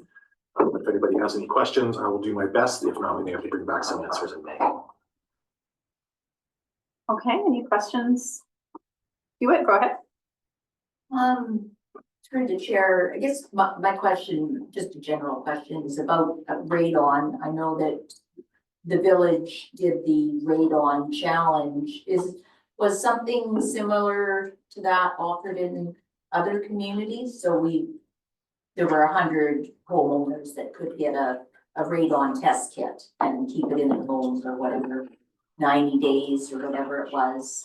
I haven't gotten my results yet, but just because we know, as is stated in the report, that the Central Kootenay is a high radon area. So is that something that had been looked at? But through the chair, we did offer radon kits years ago at this office and at our Creston office as well. We don't anymore, but I don't know why. And I'm not sure if it's a financial reason, they became too expensive for us to subsidize, or what the reasons were. We can point people in the right direction to be able to find one that uses a Canadian lab and keeps the information here, but we don't currently offer them for free the way we used to, but we did a couple of years ago, yeah. Thank you. Yeah, we've got one. Yeah, we've got a reader here for this room there. Yeah, for this office. Yeah. Okay, any other questions? All right. Grant 6.5.1, would anyone like to move that motion? Discretionary? Thank you, Jackman. Do we have a second? Thank you, Hanagra. Discussion?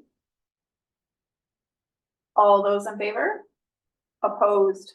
Carried. And community development? Thank you, Director Hewitt. Second, Jackman. Thank you. Discussion? All those in favor? Opposed? Carried. Nacusman Area K-Rec Commission number 4. Go ahead, Director Weatherhead. So moved. Thank you. Thank you. Do we have a second? Thank you. Discussion? All those in favor? Participants only. Oh, do you guys agree? Let's see I those think we hands. do. Anybody opposed? Thank you. All right, Chair and CAO reports. I think the only thing I have is an update. I feel like there were several things. There's so much going on. I sent you the presentation from the engagement sessions on the Emergency Disaster Mitigation Act in terms of where that's at. That was emailed because it's a work in progress. So please keep those for yourself. There will be more information coming soon. If you weren't able to attend, you can see in there what the committee responses have been so far, or our recommendations. You can also engage. I don't remember when the cutoff date was. It'll be in that presentation. We are meeting, so yes, Stuart and I go to the Chair and CAO's forum next week. One of the questions around, one of the questions on the agenda is what can we collectively advocate for at UBCM, which is really great. Usually we do that at our associations, but the Chair and CAOs often be like, oh, I know that problem.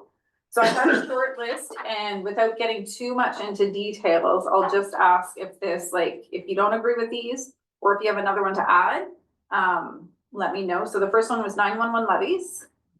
ALR review for arable land, which is something in our rural affairs committee that is frequent.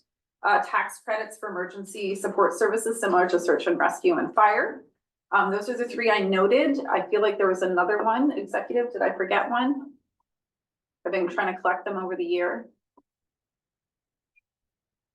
Okay, and is any other ones that we've talked about frequently that you would like us to raise? You can also email them to me unless it's a one-off I've never heard us talk about, I would address it. Okay, we'll be at that forum for Tuesday and Wednesday, and then Thursday we'll fly to Cranbrook, different times, different planes, see you on the other end, and then we'll be at AKVLG.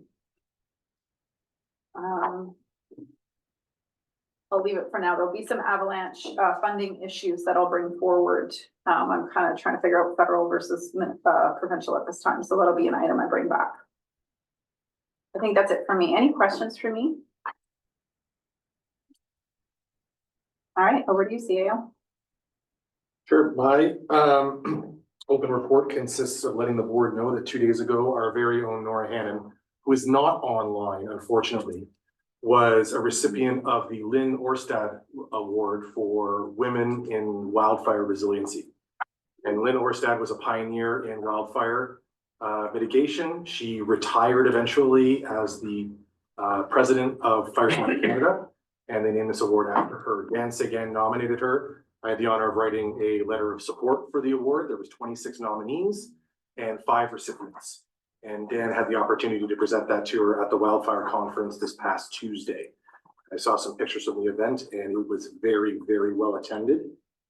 Nora has done amazing things in the time that she's been with our organization and very well deserving of this award. Again, too bad she's not online, but you get a chance to drop her a note, please pass on your congratulations because I think it's fantastic. How do you spell Orstad? O-R-S-T-A-D. Orstad. Minus the E. Yeah, there's no. Yeah. Oh, there were. Thank you. Nope, that's all I have. Okay, can we include that in our board highlights? Yes, much to her chagrin. Yeah, I know. I just wanted to do it. We're gonna do it. I talked to Dan about potentially just an individual media release on it. The city wasn't sure about that. Yeah. Humble lady. You want to live through 2025. Okay, moving right along. Sorry, any questions for Stuart on the one item? Yay, Nora. Yeah. All right, okay, good work. Tell her to watch the Yeah. highlights. Yeah, watch the recording. We talk about you between this point and this point. Thank you. Director Jackman, over to you for rural affairs. Thank you. So we had 6 recommendations arising from yesterday's Rural Affairs Committee. As normal, we invited applicants or people subject to review of the committee to affairs delegations. We had 1 delegation with Richard Truman on the first item 7.1. Of the 6, maybe we'll just run through the first 3 individually and the last as a block. The first one is subdivision in the agricultural land reserve, Truman property, I believe is a ownership in area B. So I moved the board support application A2504D for the proposed subdivision in the LR proposed by William and Richard Truman for the property as described. Second that. Discussion? All those in favor? Opposed? Carried? Sorry, that was all vote. Next one is. Yeah, thank you. They're all vote today. Second one is from item 7.2. All vote non-farm use in the LR, Columbia Basin Broadband Corporation. This is in area K. Board support application A503K for the purposes of a non-farm use in the LR, proposed by Christopher Pittman on behalf of Columbia Basin Broadband for a site between Worthington Water Service and Doherty Road in Edgewood, area K, as identified in the report. And we further staff advanced the subject of application to the LR for consideration, ALC for consideration. You second that one? Thank you, Director Weatherhead. Discussion? Just to note, this is, Yeah. This is part of the big Columbia Basin broadband project, the tens of millions of dollars trying to build this network out, and they need points of presence at specific locations. And this will be one of the many that they need to have for this. Thank you. All those in favor? Opposed? Carried. Third recommendation, this was for information, a little bit of a conversation for an hour and so, I forget somebody suggested an amount of time. Out of that, we had something we've kind of already talked about, but I will move it for the record. I moved that the board consider using local government climate action program funding to support mandated land use planning. Do we have a second? Thank you. I don't think we need to talk about this one again. It's just going to support the motion we did earlier. Correct? Okay. Is there discussion? All those in favor? Opposed? Carried. I'd like to move the next three as a block arising from items 91123. They are all community works funds applications. First one, Woodbury Fire Hydrant and Generator Installation Area D, and the amount of 85,400.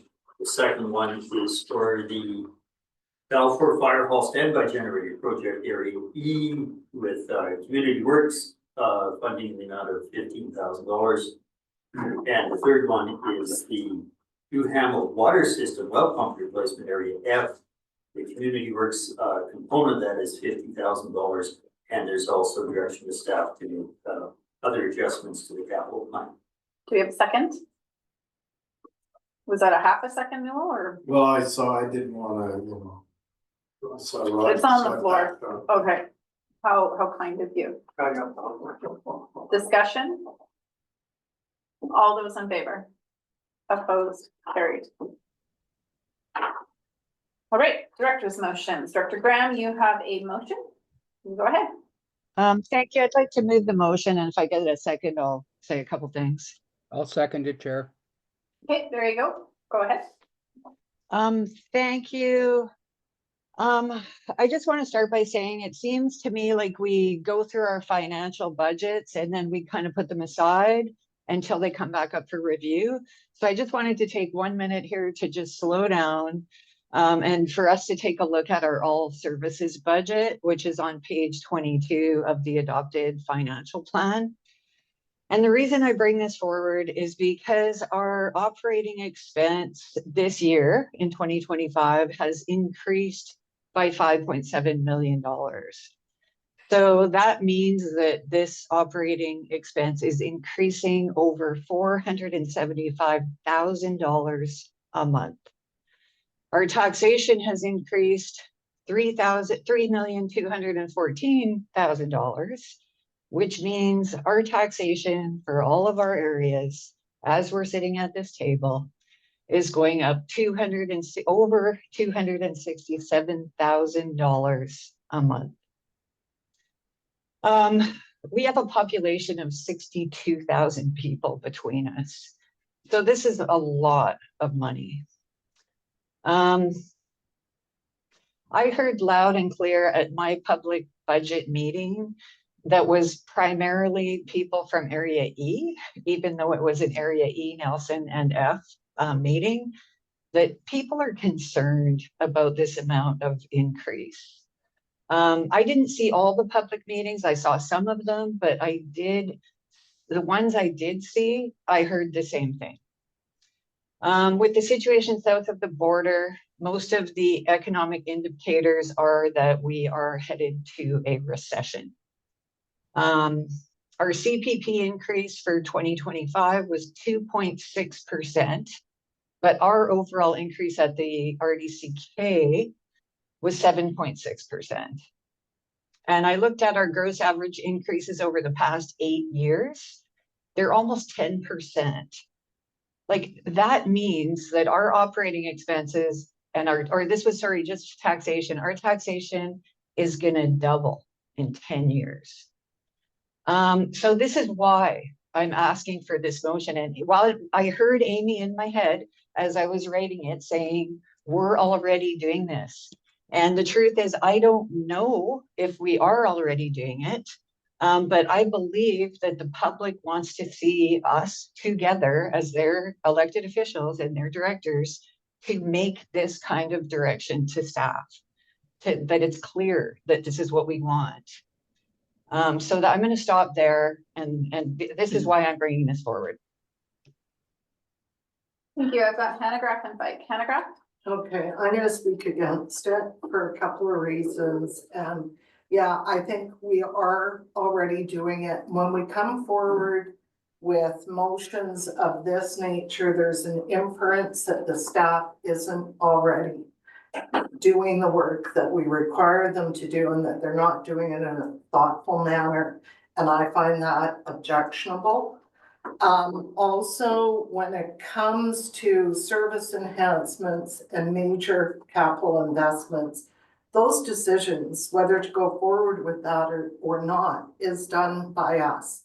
And whether or not we need a business case for it should be done at the time you're considering either the service enhancement or major capital investment. So for those reasons, I really, on some level, I find it a bit offensive to direct staff to do things that they're already doing in a responsible way. So for those reasons, I'm against it. Thank you, Hannah Graff.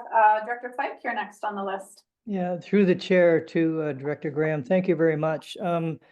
I would vote in favor of this motion. I think simply we have to look at our expense side. It's quite easy to raise our revenue side, but without looking at the expenses side. And I agree, the citizens that I talk to in the municipality or the village and outside, taxation is a big issue. And it, I think it's 7%. Your income will double in a year if you've got a compound interest account. So I'll vote in favor of this motion for the reasons stated in the motion.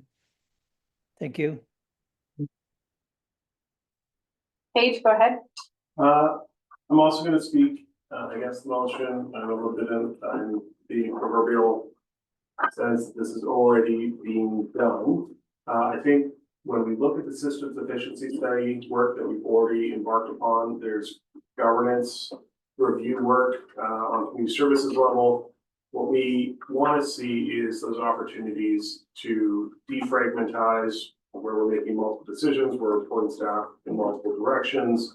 When we hem in what's going on around resource recovery specifically and get to the conclusion of some of those major works, those pressures will relieve. And I'm really hoping we provide clarity specifically around less places to be distracted for staff so they can get more of what we've already asked them to do completed, and that's going to deliver more value at a better cost for our taxpayers. So for those reasons, I think this is an ever-present thing that we want to look for those efficiencies, and I see that happening, but that work still needs to continue to be evergreen.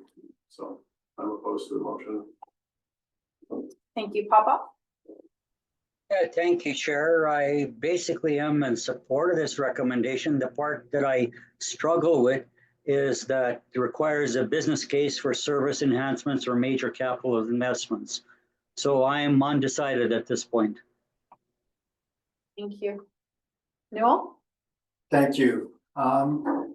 It's, since speaking to a motion, one should state one's position on the motion, and as such, I'll have to say that I'm in opposition to the motion. But I do think that a kernel running through it is that at where most of our money is spent is at our subcommittees, and so in a sense, staff we have to do it commission by commission or committee by committee. And I think that when we meet at our committee meetings, we can early on say, as we start preparing our 2026 budgets, we can kind of say, hey, we've got a 5-year plan and there's 2026 and it looks like it's a 5% increase in central resource or Rec 5 or parks, where we are at the committee level, and begin the process early at our next meeting. We can start saying to staff, maybe we should, at our next meeting, really look at our budget and see if there's a way to look at what we projected as our increase in our 5-year plan and say, where's there flexibility in that? Notwithstanding that we're going to end up with an asset management plan that we must stick to, because part of our problem for increases has been our underfunding in the past of our asset management plan. Therefore, we're playing catch up. And my concern with this is that this motion is that it predicates that we may have already fully funded our asset management plans when everyone is saying we probably have underfunded our asset management plan. So I think this motion should be taken in the back of our minds as we enter our committees, but I don't think we can actually do this. So I'll be voting in opposition to this motion, but taking the context to my chairing of Central Resource, for example, and saying, hey, what are we looking at here over the 5 years? Thank you very much. Diana Burke. Thank you through the chair. I'm in support of this motion. I think it's fundamental. It's important to ensure that we provide consistent, relative information on any of these monetary projects. A proper business plan includes outcomes, metrics, measurables that are documented. A 360 review as to what we're trying, where we're at, what we're trying to do, and how we're going to get there. And when we don't hit some of these metrics, what are we going to do? That's a well thought out business case, and come from the world of business. It's a common standard. Our staff reports are in a lot of cases almost there, and all this is a template to follow. It's not additional work. It's actually it's encouraging staff to consider things that may not have been considered that ought to be considered, so that it's a well-rounded business case. Easier for us because we're not the experts in a lot of this, but the information that can be provided in a business case makes our decision-making a whole lot more easier. And the biggest part is we get to refer back to see what the intent was and where we're trying to go. I think it's necessary. I come from a world in the public that had them, and I just can't see, and I brought it up before, I just can't see continuing on without it. Without not having at least a try to see what a template would look like and how it would be performing. And I don't think it's an extra burden on staff. The staff's already is already there. It's just a few more billables is all it is. As I said, outcomes, metrics, and measurables. How can you go wrong with that? Thank you. I'm next on the list, so I'm going to speak. I'm opposed to the motion, not because I don't support fiscal awareness on resident impact, but because my problem with this motion is it suggests that this is not the current way of doing business. The ways I want to address the business case one, the requirement on asset management plans and to include capital planning within our assets is now required. And I did check in with Director Graham on this if she wanted business cases on top of that, because that is actually a cost to this organization to add more forms of reporting. And I think the asset management was recognized as a business case that's actually required on our part. So I see this as convoluting the waters to the public on how we do business and what we have been doing. Budget starts in November. I counted more than 25 meetings between committee and public between November and March when we got to the end. When we looked at TNRD and what were they doing, they're doing overall policy guidance on what are our goals on service delivery. They are not doing what we did last month, which was down to the penny on things. That's what we have to agree to trade in on if we're going to start early, is that we're not actually getting into the operational details. We are talking about what is our service delivery goals? What's the direction on that? And so that when we get to the budget conversation in a workshop, those will be big pieces of conversations we need to have. Because every year we change this based on what directors have said. And I don't know how many different ways Stuart has done this, but it's never been not less than November to, like we call it budget season, fall sometimes. I know that's when our shared services committee starts, is in October for recreational conversations. And the last note I want to make is that this is the direction staff has always had. It's always been to be fiscally responsible and be mindful. What they can't control is what we put on their work plans. So when we go back to the LGCAP conversation today, this is exactly what I as a director am trying to acknowledge. We have put so much on that plate because we're a really big group. And, you know, when I talk about Area D and what I want to do, I think about Area D. I don't think about the whole region, but that total budget that we're referencing and the numbers that Dr. Graham gave is the total. And so we don't always take to the table the consideration on the impact to the greater consideration. That's where I wanted to actually put a motion in before March board meeting that was a moratorium on anything new, only because of the size of our work plan, and for us to take responsibility on that front, to join staff in their goal and being fiscally responsible and what they put in front of us. A lot of that stuff is not our discretion. Asset management plans, when I started seeing the one for my water service, I was like, oh my God, now that I see what happens in water services, I'm so grateful for that reserve.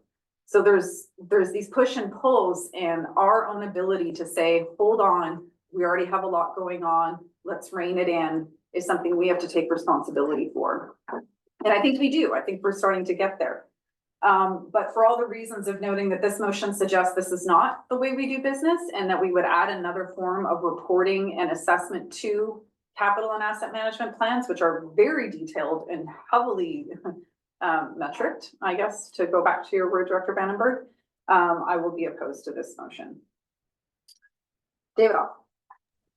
Thank you, Chair.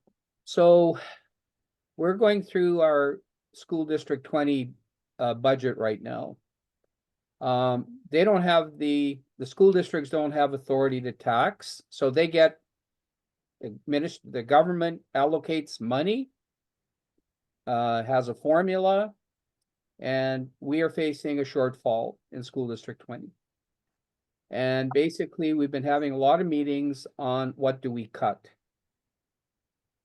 It's the first time that's happened in a long time.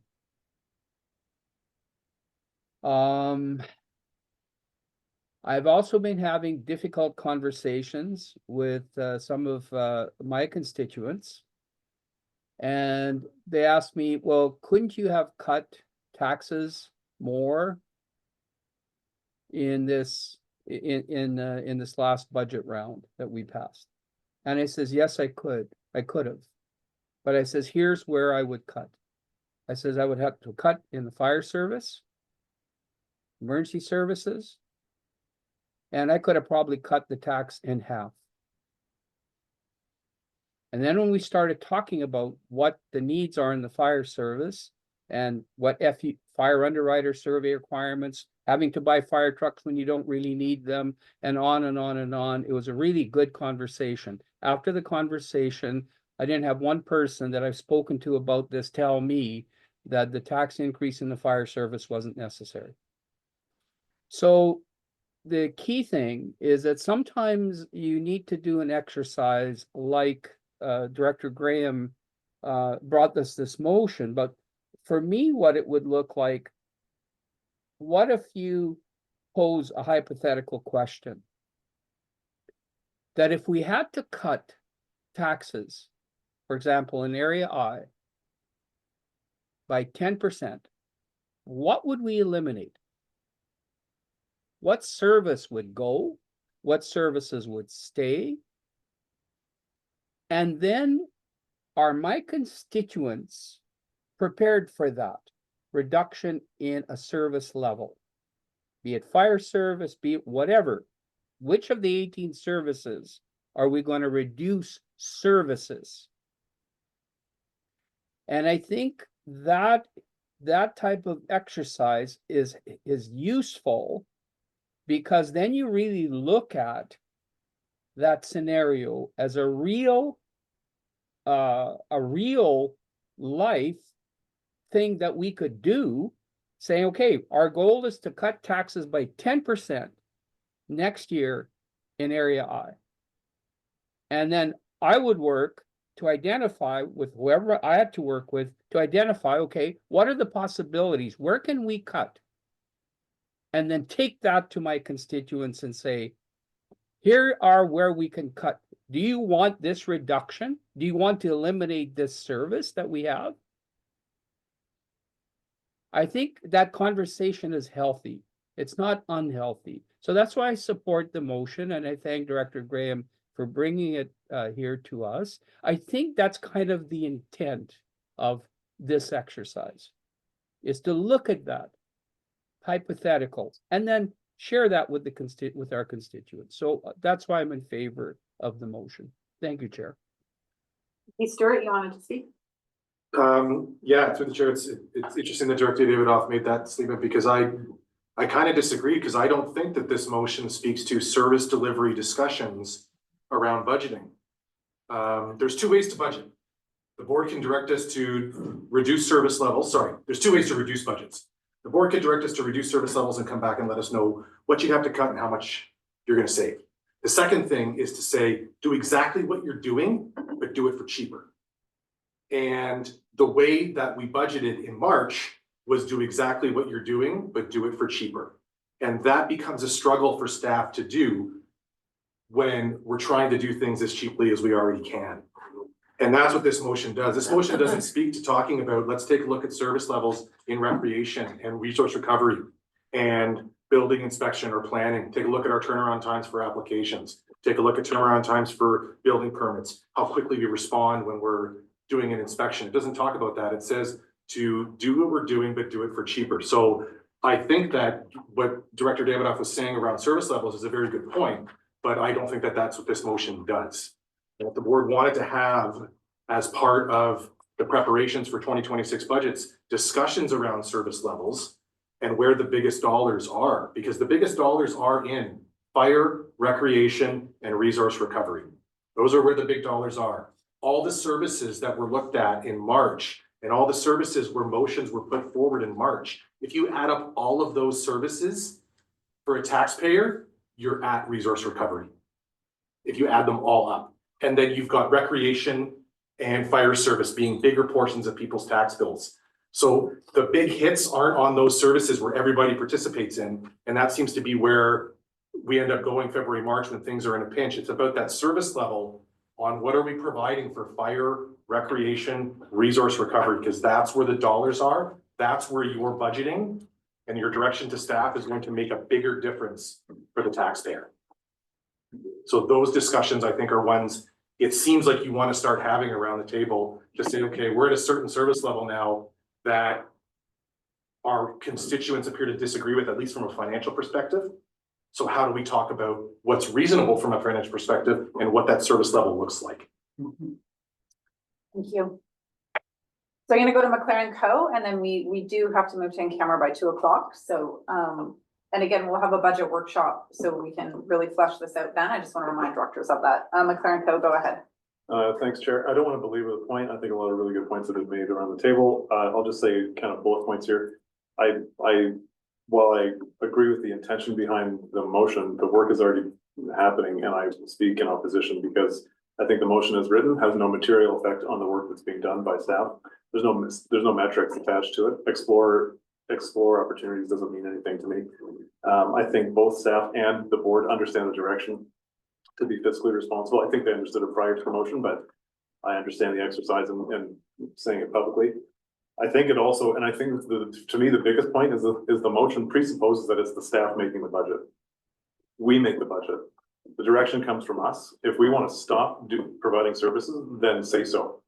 And then we can drop taxation. If that's the important thing, then figure out at the committee and commission and board level where to find service reductions to find taxation. So I speak in opposition. Thanks. Dr. Graham, I'll go to you for if you want to close. I want to say that this is exactly the conversation that I was hoping to achieve with this motion. And again, that this motion was basically brought forward through me from residents. So I'm trying to do what I was elected to do from my residents in Area E, and that's why this motion is on the table. Thank you. Thank you, Dr. Graham. So I'm going to look for hands, but if it gets too confusing, I'll go through the list. All those in favor, I'm going to look at the table first. 1. Okay. And online, I've got 1 in the room, 2, 3, 4, 5. 5 in favor, those opposed. 1, 2, 3, 4, 5, 6, 7, 8, 9, 10, 11, 12. Okay, motion fails. Thank you, Director Graham. We will talk more. Okay, Director Popoff, do you want to move your motion to rescind removing something from the work plan? How timely. Go ahead.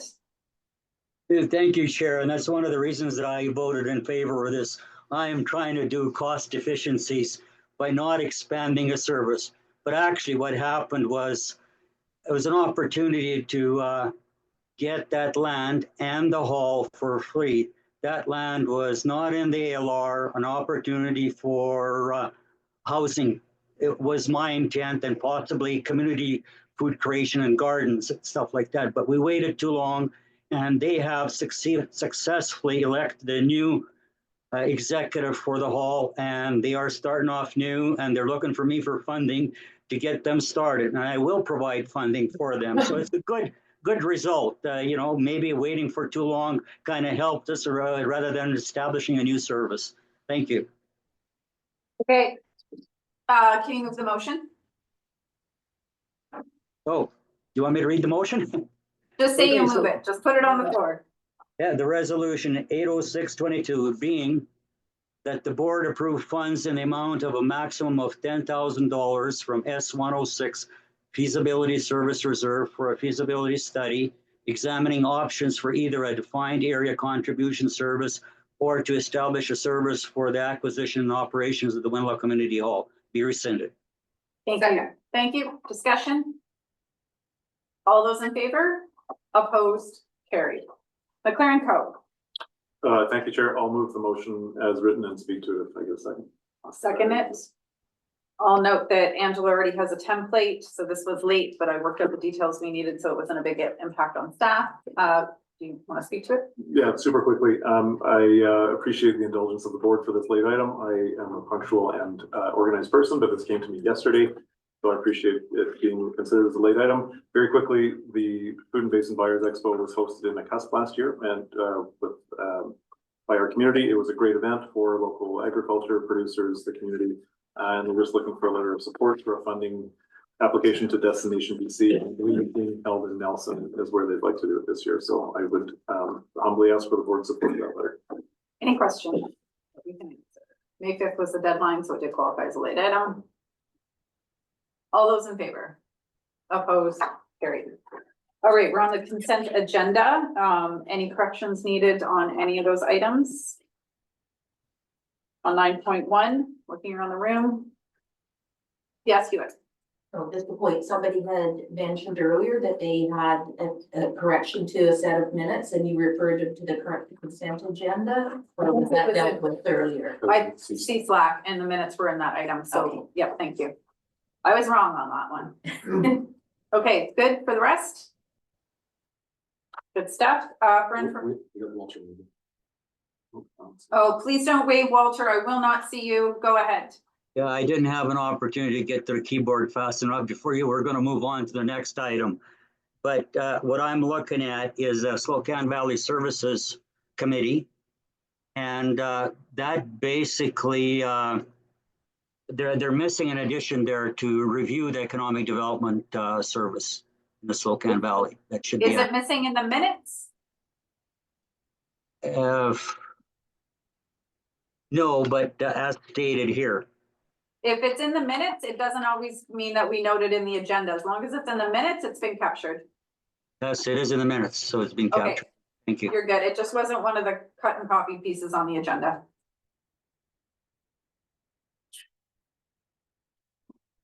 Okay. Looking again. Any communication items that need to be pulled? Vandenberg. Yeah, 9.2.2. Thank you for the number. Go ahead. My question is I'd like to know staff's interpretation of the contents of the letter. In regards to the EMS and the emergency services that seems to be changing in terms of a download. I'm not really clear. I kind of just glanced through the letter, but I wondered if it's something that makes sense or is of importance for. We did this. We did the same thing. We wrote a letter. We sent you guys a copy. We spoke to them about it. So this is actually echoing also what we did and Kootenay Boundary did. Okay. And staff worked with their colleagues in those emergency services in those regional districts to collaborate on communications. Thank you. If you would like us to resend what we did, we could do that. No, not necessary. Okay. Another one, go ahead. Yes, 9.2.4, it just so happens that I've got constituents asking a lot of questions about that. And I see that it's a concern. Do we share the same, do we parallel that concern? And how do we get information to our constituents to resolve the confusion around short term? So through the chair, I read this letter when it came in, so I meant to refresh myself, but I believe that the Columbia Tree Shop's concern is slightly different than ours. They have business licensing in the CSRD, which means they're required to register all of the short-term rentals, and they're asking for an extension on the timeline to do so. We don't have business licensing, so when short-term rental applicants to the province get referred, it might say contact the RDCK, but we have no role in that process. Thank you, that's clear. I will note I did notice that as part of the CAO Chair's forum agenda, so if you have things you'd like us to raise, please email them to myself and Stuart, and I'll do my best to reference them. I have no zoning, so I don't have anything that we've talked about here so much, but you do, so please do send it and I'll raise it. Thank you. Okay. Anything else in the correspondence? I'm not seeing accounts payable. Any questions? Nope. Okay. Verbal reports. I took a bet that we would have time this month. I think I lost that bet. Move referral to May. Standing motion. Do we have a second on that? I think it just shows up next month anyways. Do we need to make a motion, Ange? No. Okay. One day. Okay. What I'd like to do now is, because we're gonna go in camera, but I don't want to stop at 2:30 for a break, because we're gonna have to come back into open.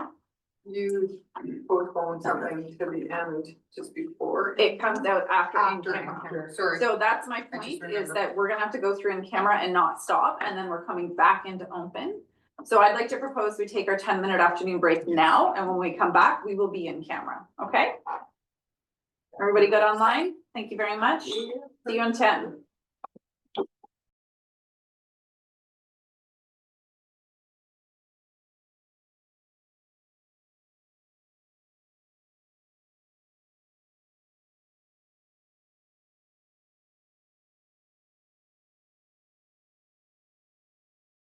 All right, so thank you. I will take a motion to close the meeting to the public. Thank you, Jackman. Second, Karen Code discussion. All those in favor? Opposed? Carried. Recess of open meeting motion. Thank you, Jackman. Second, Lockwood, thank you. Discussion. All those in favor? Opposed? Carried. Now Angela needs to do a few things.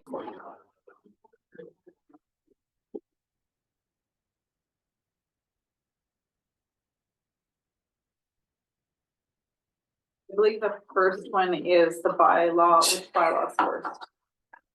It was Spearhead. Okay. I have a conflict. Yeah, go ahead, Director Graham. I have a Yeah, go ahead. Sorry, go ahead. I have a conflict. Do you want me to leave? Yeah. We can't put you in the waiting room now, so I'll just text you. Okay, okay. I can put her back into a waiting room. Oh, sorry, Angela can't put you in a waiting room. Okay, So do that, and I'll just make sure you've left before I start discussion. She does have. thank you, thank you. She just did. Oh, she has to give her reason. Oh, can you give your reason, Director Graham? I had a financial benefit from the sale of that property to Spearhead. Okay. Thank you. And just noting that, and then she'll put you in the waiting room.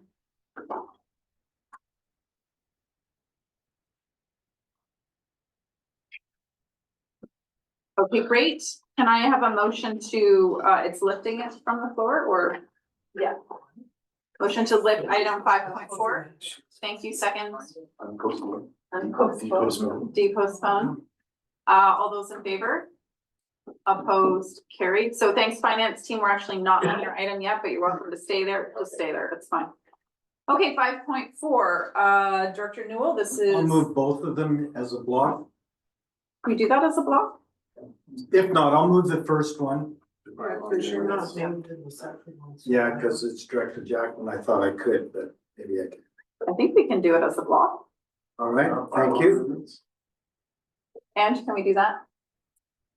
I would keep them separated. Never mind, move the Okay, I'll first move one. the first recommendation as written down. Thank you, seconded, thank you, and discussion.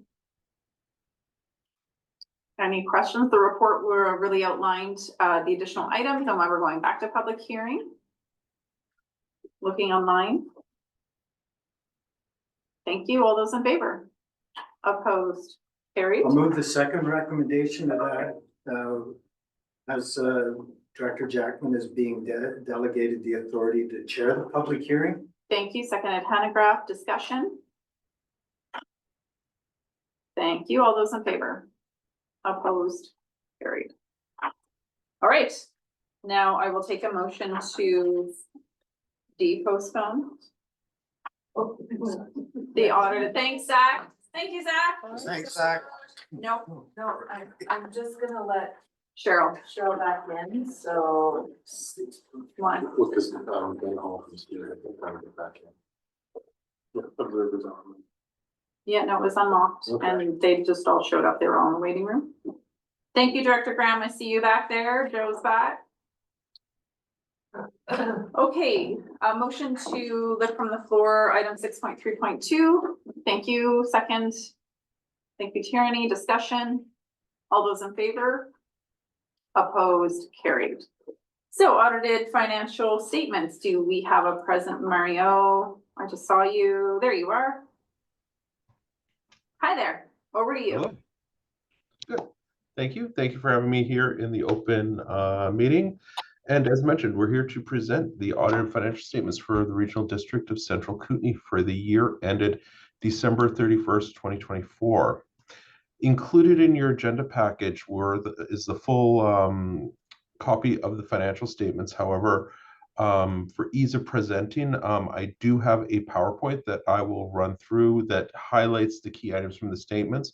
If there's any questions that you have on the statements that I did not cover, please let me know, and I'm happy to answer those as well. So we'll start with our audit opinion, and I'm pleased to report that if it's the board's pleasure to approve the statements, that we will be issuing a clean audit report. So these statements do present fairly the results of the Regional District of Central Kootenay for the year ended December 31st, 2024.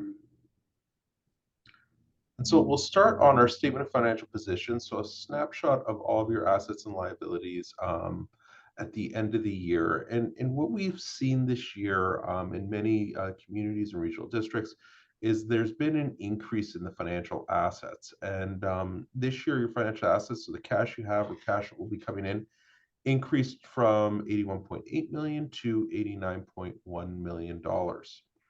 Then if we deduct our liabilities, and we're going to exclude the MFA debt that you have and the equipment financing loans and asset retirement obligations, if we deduct those numbers, we come to a net financial asset position of $73 million.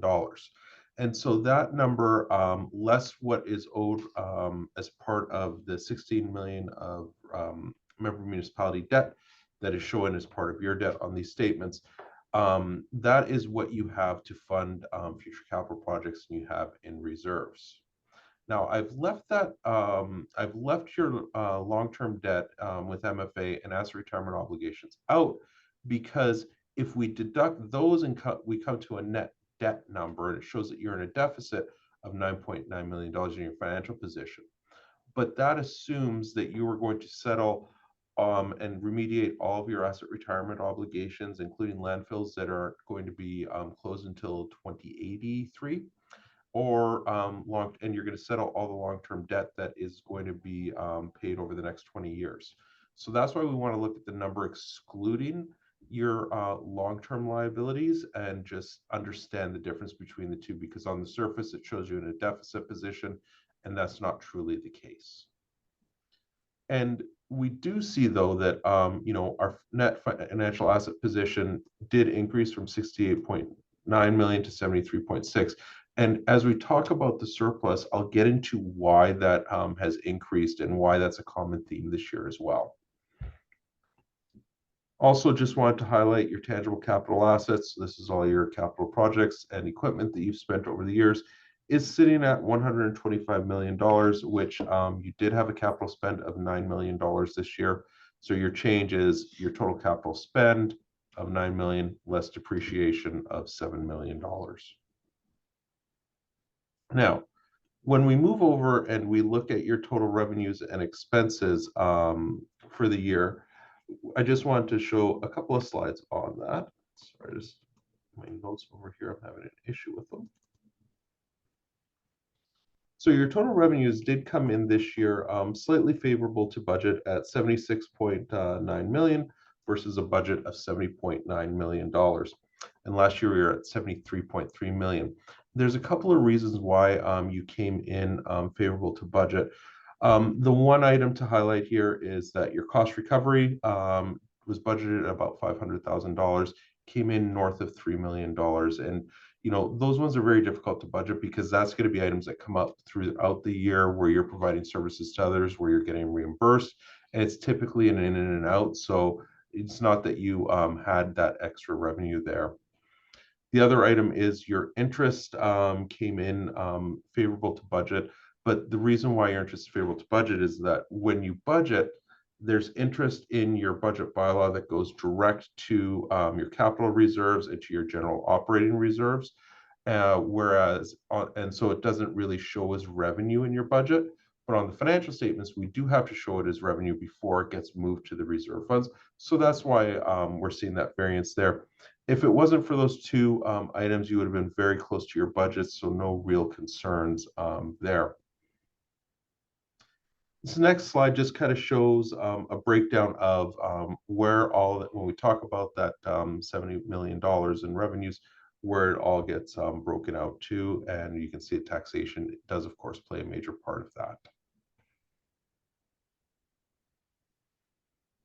When we look at expenses, expenses came in at $69 million versus a budget of $64.3 million.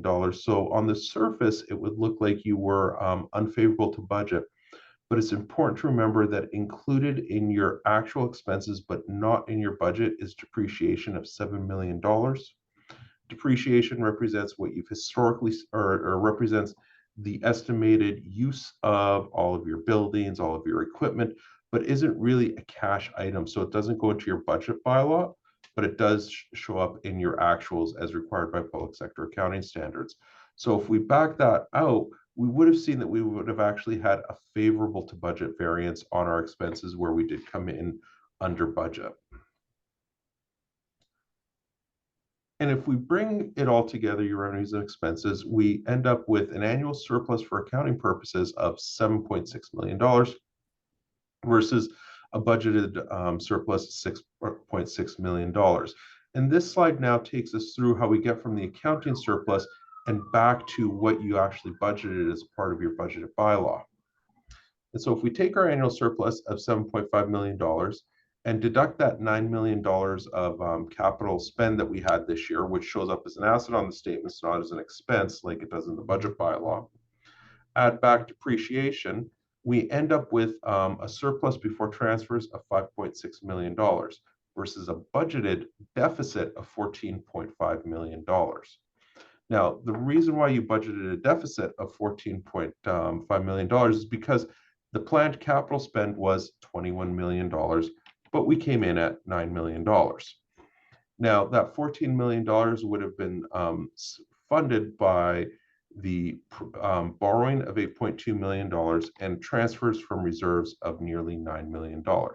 We also would have had some debt repayment there, but that's how we would have gotten to our balanced budget.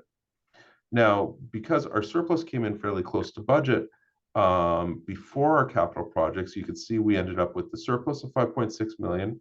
We still had to repay $3 million in debt. We borrowed $3.5 million, but we had excess cash that we transferred into the reserves to the tune of $2.4 million. That leaves us with this overall surplus of $3.8 million that's sitting in your unrestricted. So that $3.8 million plus this 2.4 that got transferred has been earmarked, and you would have seen during your budget process that you went through that that money is going to be spent in 2025 in the coming year. So, and that's something that we've seen consistently across regional districts and municipalities this year, is that we're seeing a lot of areas that ended up with capital for whatever reason didn't go forward, whether it's capacity issues, whether it's timing with subcontractors, whether it's other items that came up. Capital didn't go forward, but the funding is there. And so we're seeing that financial position increasing, but it's important to understand that while it's increased, that money is there to be spent, and those projects will go forward in the coming years. So it's not money that we want to be spending on operations, because the bulk of it will be capital. And then the last spot before we open it up for questions on the statements, and then a discussion on how the audit went, is just accumulated surplus. And we show accumulated surplus as all of the wealth that you have within the regional district at $115.9 million. Now, as we talked about earlier, you don't have $115.9 million in the bank. And so this slide gives us a bit of context on it. When we look at our surplus, we want to focus on what's in the unrestricted and the restricted, because that's really the cash that you have, and that's $56 million. This equity and tangible capital assets is required to be shown, and it represents, here's what we've spent in the past on all of our infrastructure, on all of our equipment, less depreciation, less what we owe on it in terms of debt, less our asset retirement obligations, and that comes in at $58 million. So that number is really the equity that you have within the regional district, but it's not cash that you have to spend. And because you're government, it's not something that you can use to borrow more money. Your borrowing formulas are determined differently. So from your perspective, the numbers that you want to focus on is we have $10.9 million in unrestricted, which is there for management to execute the budget in the coming year. And then you've set aside $46.6 million in various reserve funds. So I'm going to pause there and ask if there's any questions from the directors. Any questions, directors? I'm not seeing any. Okay. So one last slide before we finish off, and just we can say that the audit was completed in line with expectations, and we say transition audit year. This is our third year with you. But the first year is always going to be a challenging audit because we're getting to know you and understand you. Last year, we had a major accounting standards change of asset retirement obligations. And this is really the first normal audit year that we've had. And it was nice to be able to work with management. And at our closed meeting before the drafts were issued, we talked about how much of a different feel it did have. So it was quite a different process, and I'm quite happy with how it went this year. There were no deviations for our planned audit approach. We formed our audit approach back in the fall when we did our interim audit procedures. And as a part of that, we come in and we say, okay, here's how we think we're going to test things given the current state of the regional district. And we think about how the results are going to be. And the results, if the results come in within expectations, we don't have to change our approach, which is what happened there. Now, that seems like what should normally happen, but as an auditor, that's not always the case. And sometimes we do have to do other digging because the results aren't in line with expectations. And that typically is a sign of adjustments or reasons that we need to, or it's a sign of things didn't go to plan and we're going to have to make adjustments because errors were found, but that wasn't the case here. We didn't have any significant internal control matters to bring forward to you. And then the last item, part of our testing is also to look at, if the people who have influence and that can override the control environment, being senior management, or the board can influence senior management, we want to be looking at, are there any transactions with those individuals? And we didn't identify any issues in any of the transactions that we tested with senior management. And we also did look at board predominantly through expense reports. And I will stop there and ask if there's any questions on the audit itself. Any questions, directors? Anything in the room? I am not seeing any, Mario. And that's all the materials that I have. I just want to pause and acknowledge management and the hard work that they did in conducting the audit and, you know, making sure that we were able to get this the financial statements out, also get them out in through the proper channels in the agenda package this year as well. So the board had them in advance too. Thank you so much. And yes, thank you. Yeah, other Matt, Carol.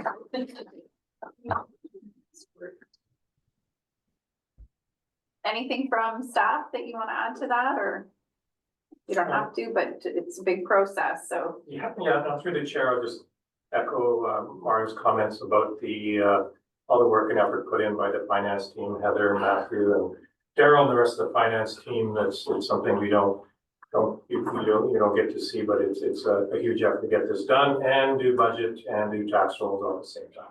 So big effort. Thank you. Good job, you guys. Thank you. Thank you, Mario. Thank you. See you in a year. That'll be a good sign if you only see me in a year. Yes, that's the hope. Take care. Thank you. You as well. Yes, so ready for a motion? Hewitt, you look like you're, go ahead. Nope, no, just a comment. 2024, Caslo was officially debt free, so Director Davidoff wouldn't have to worry about us defaulting. Since you have the floor, would you like to make the motion then? To adjourn, I will. No, Yes, I will. I'll do that first. Yes, I will make that motion. Okay, so this is to approve the unqualified 2024 audited financial statements as audited by BDO Canada. Thank you. It's been seconded. Discussion. All those in favor? Opposed? Carried. Thank you. Did we do it all? Are we missing anything, Angela?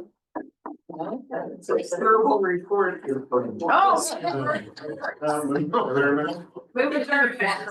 Thank you. Thank you.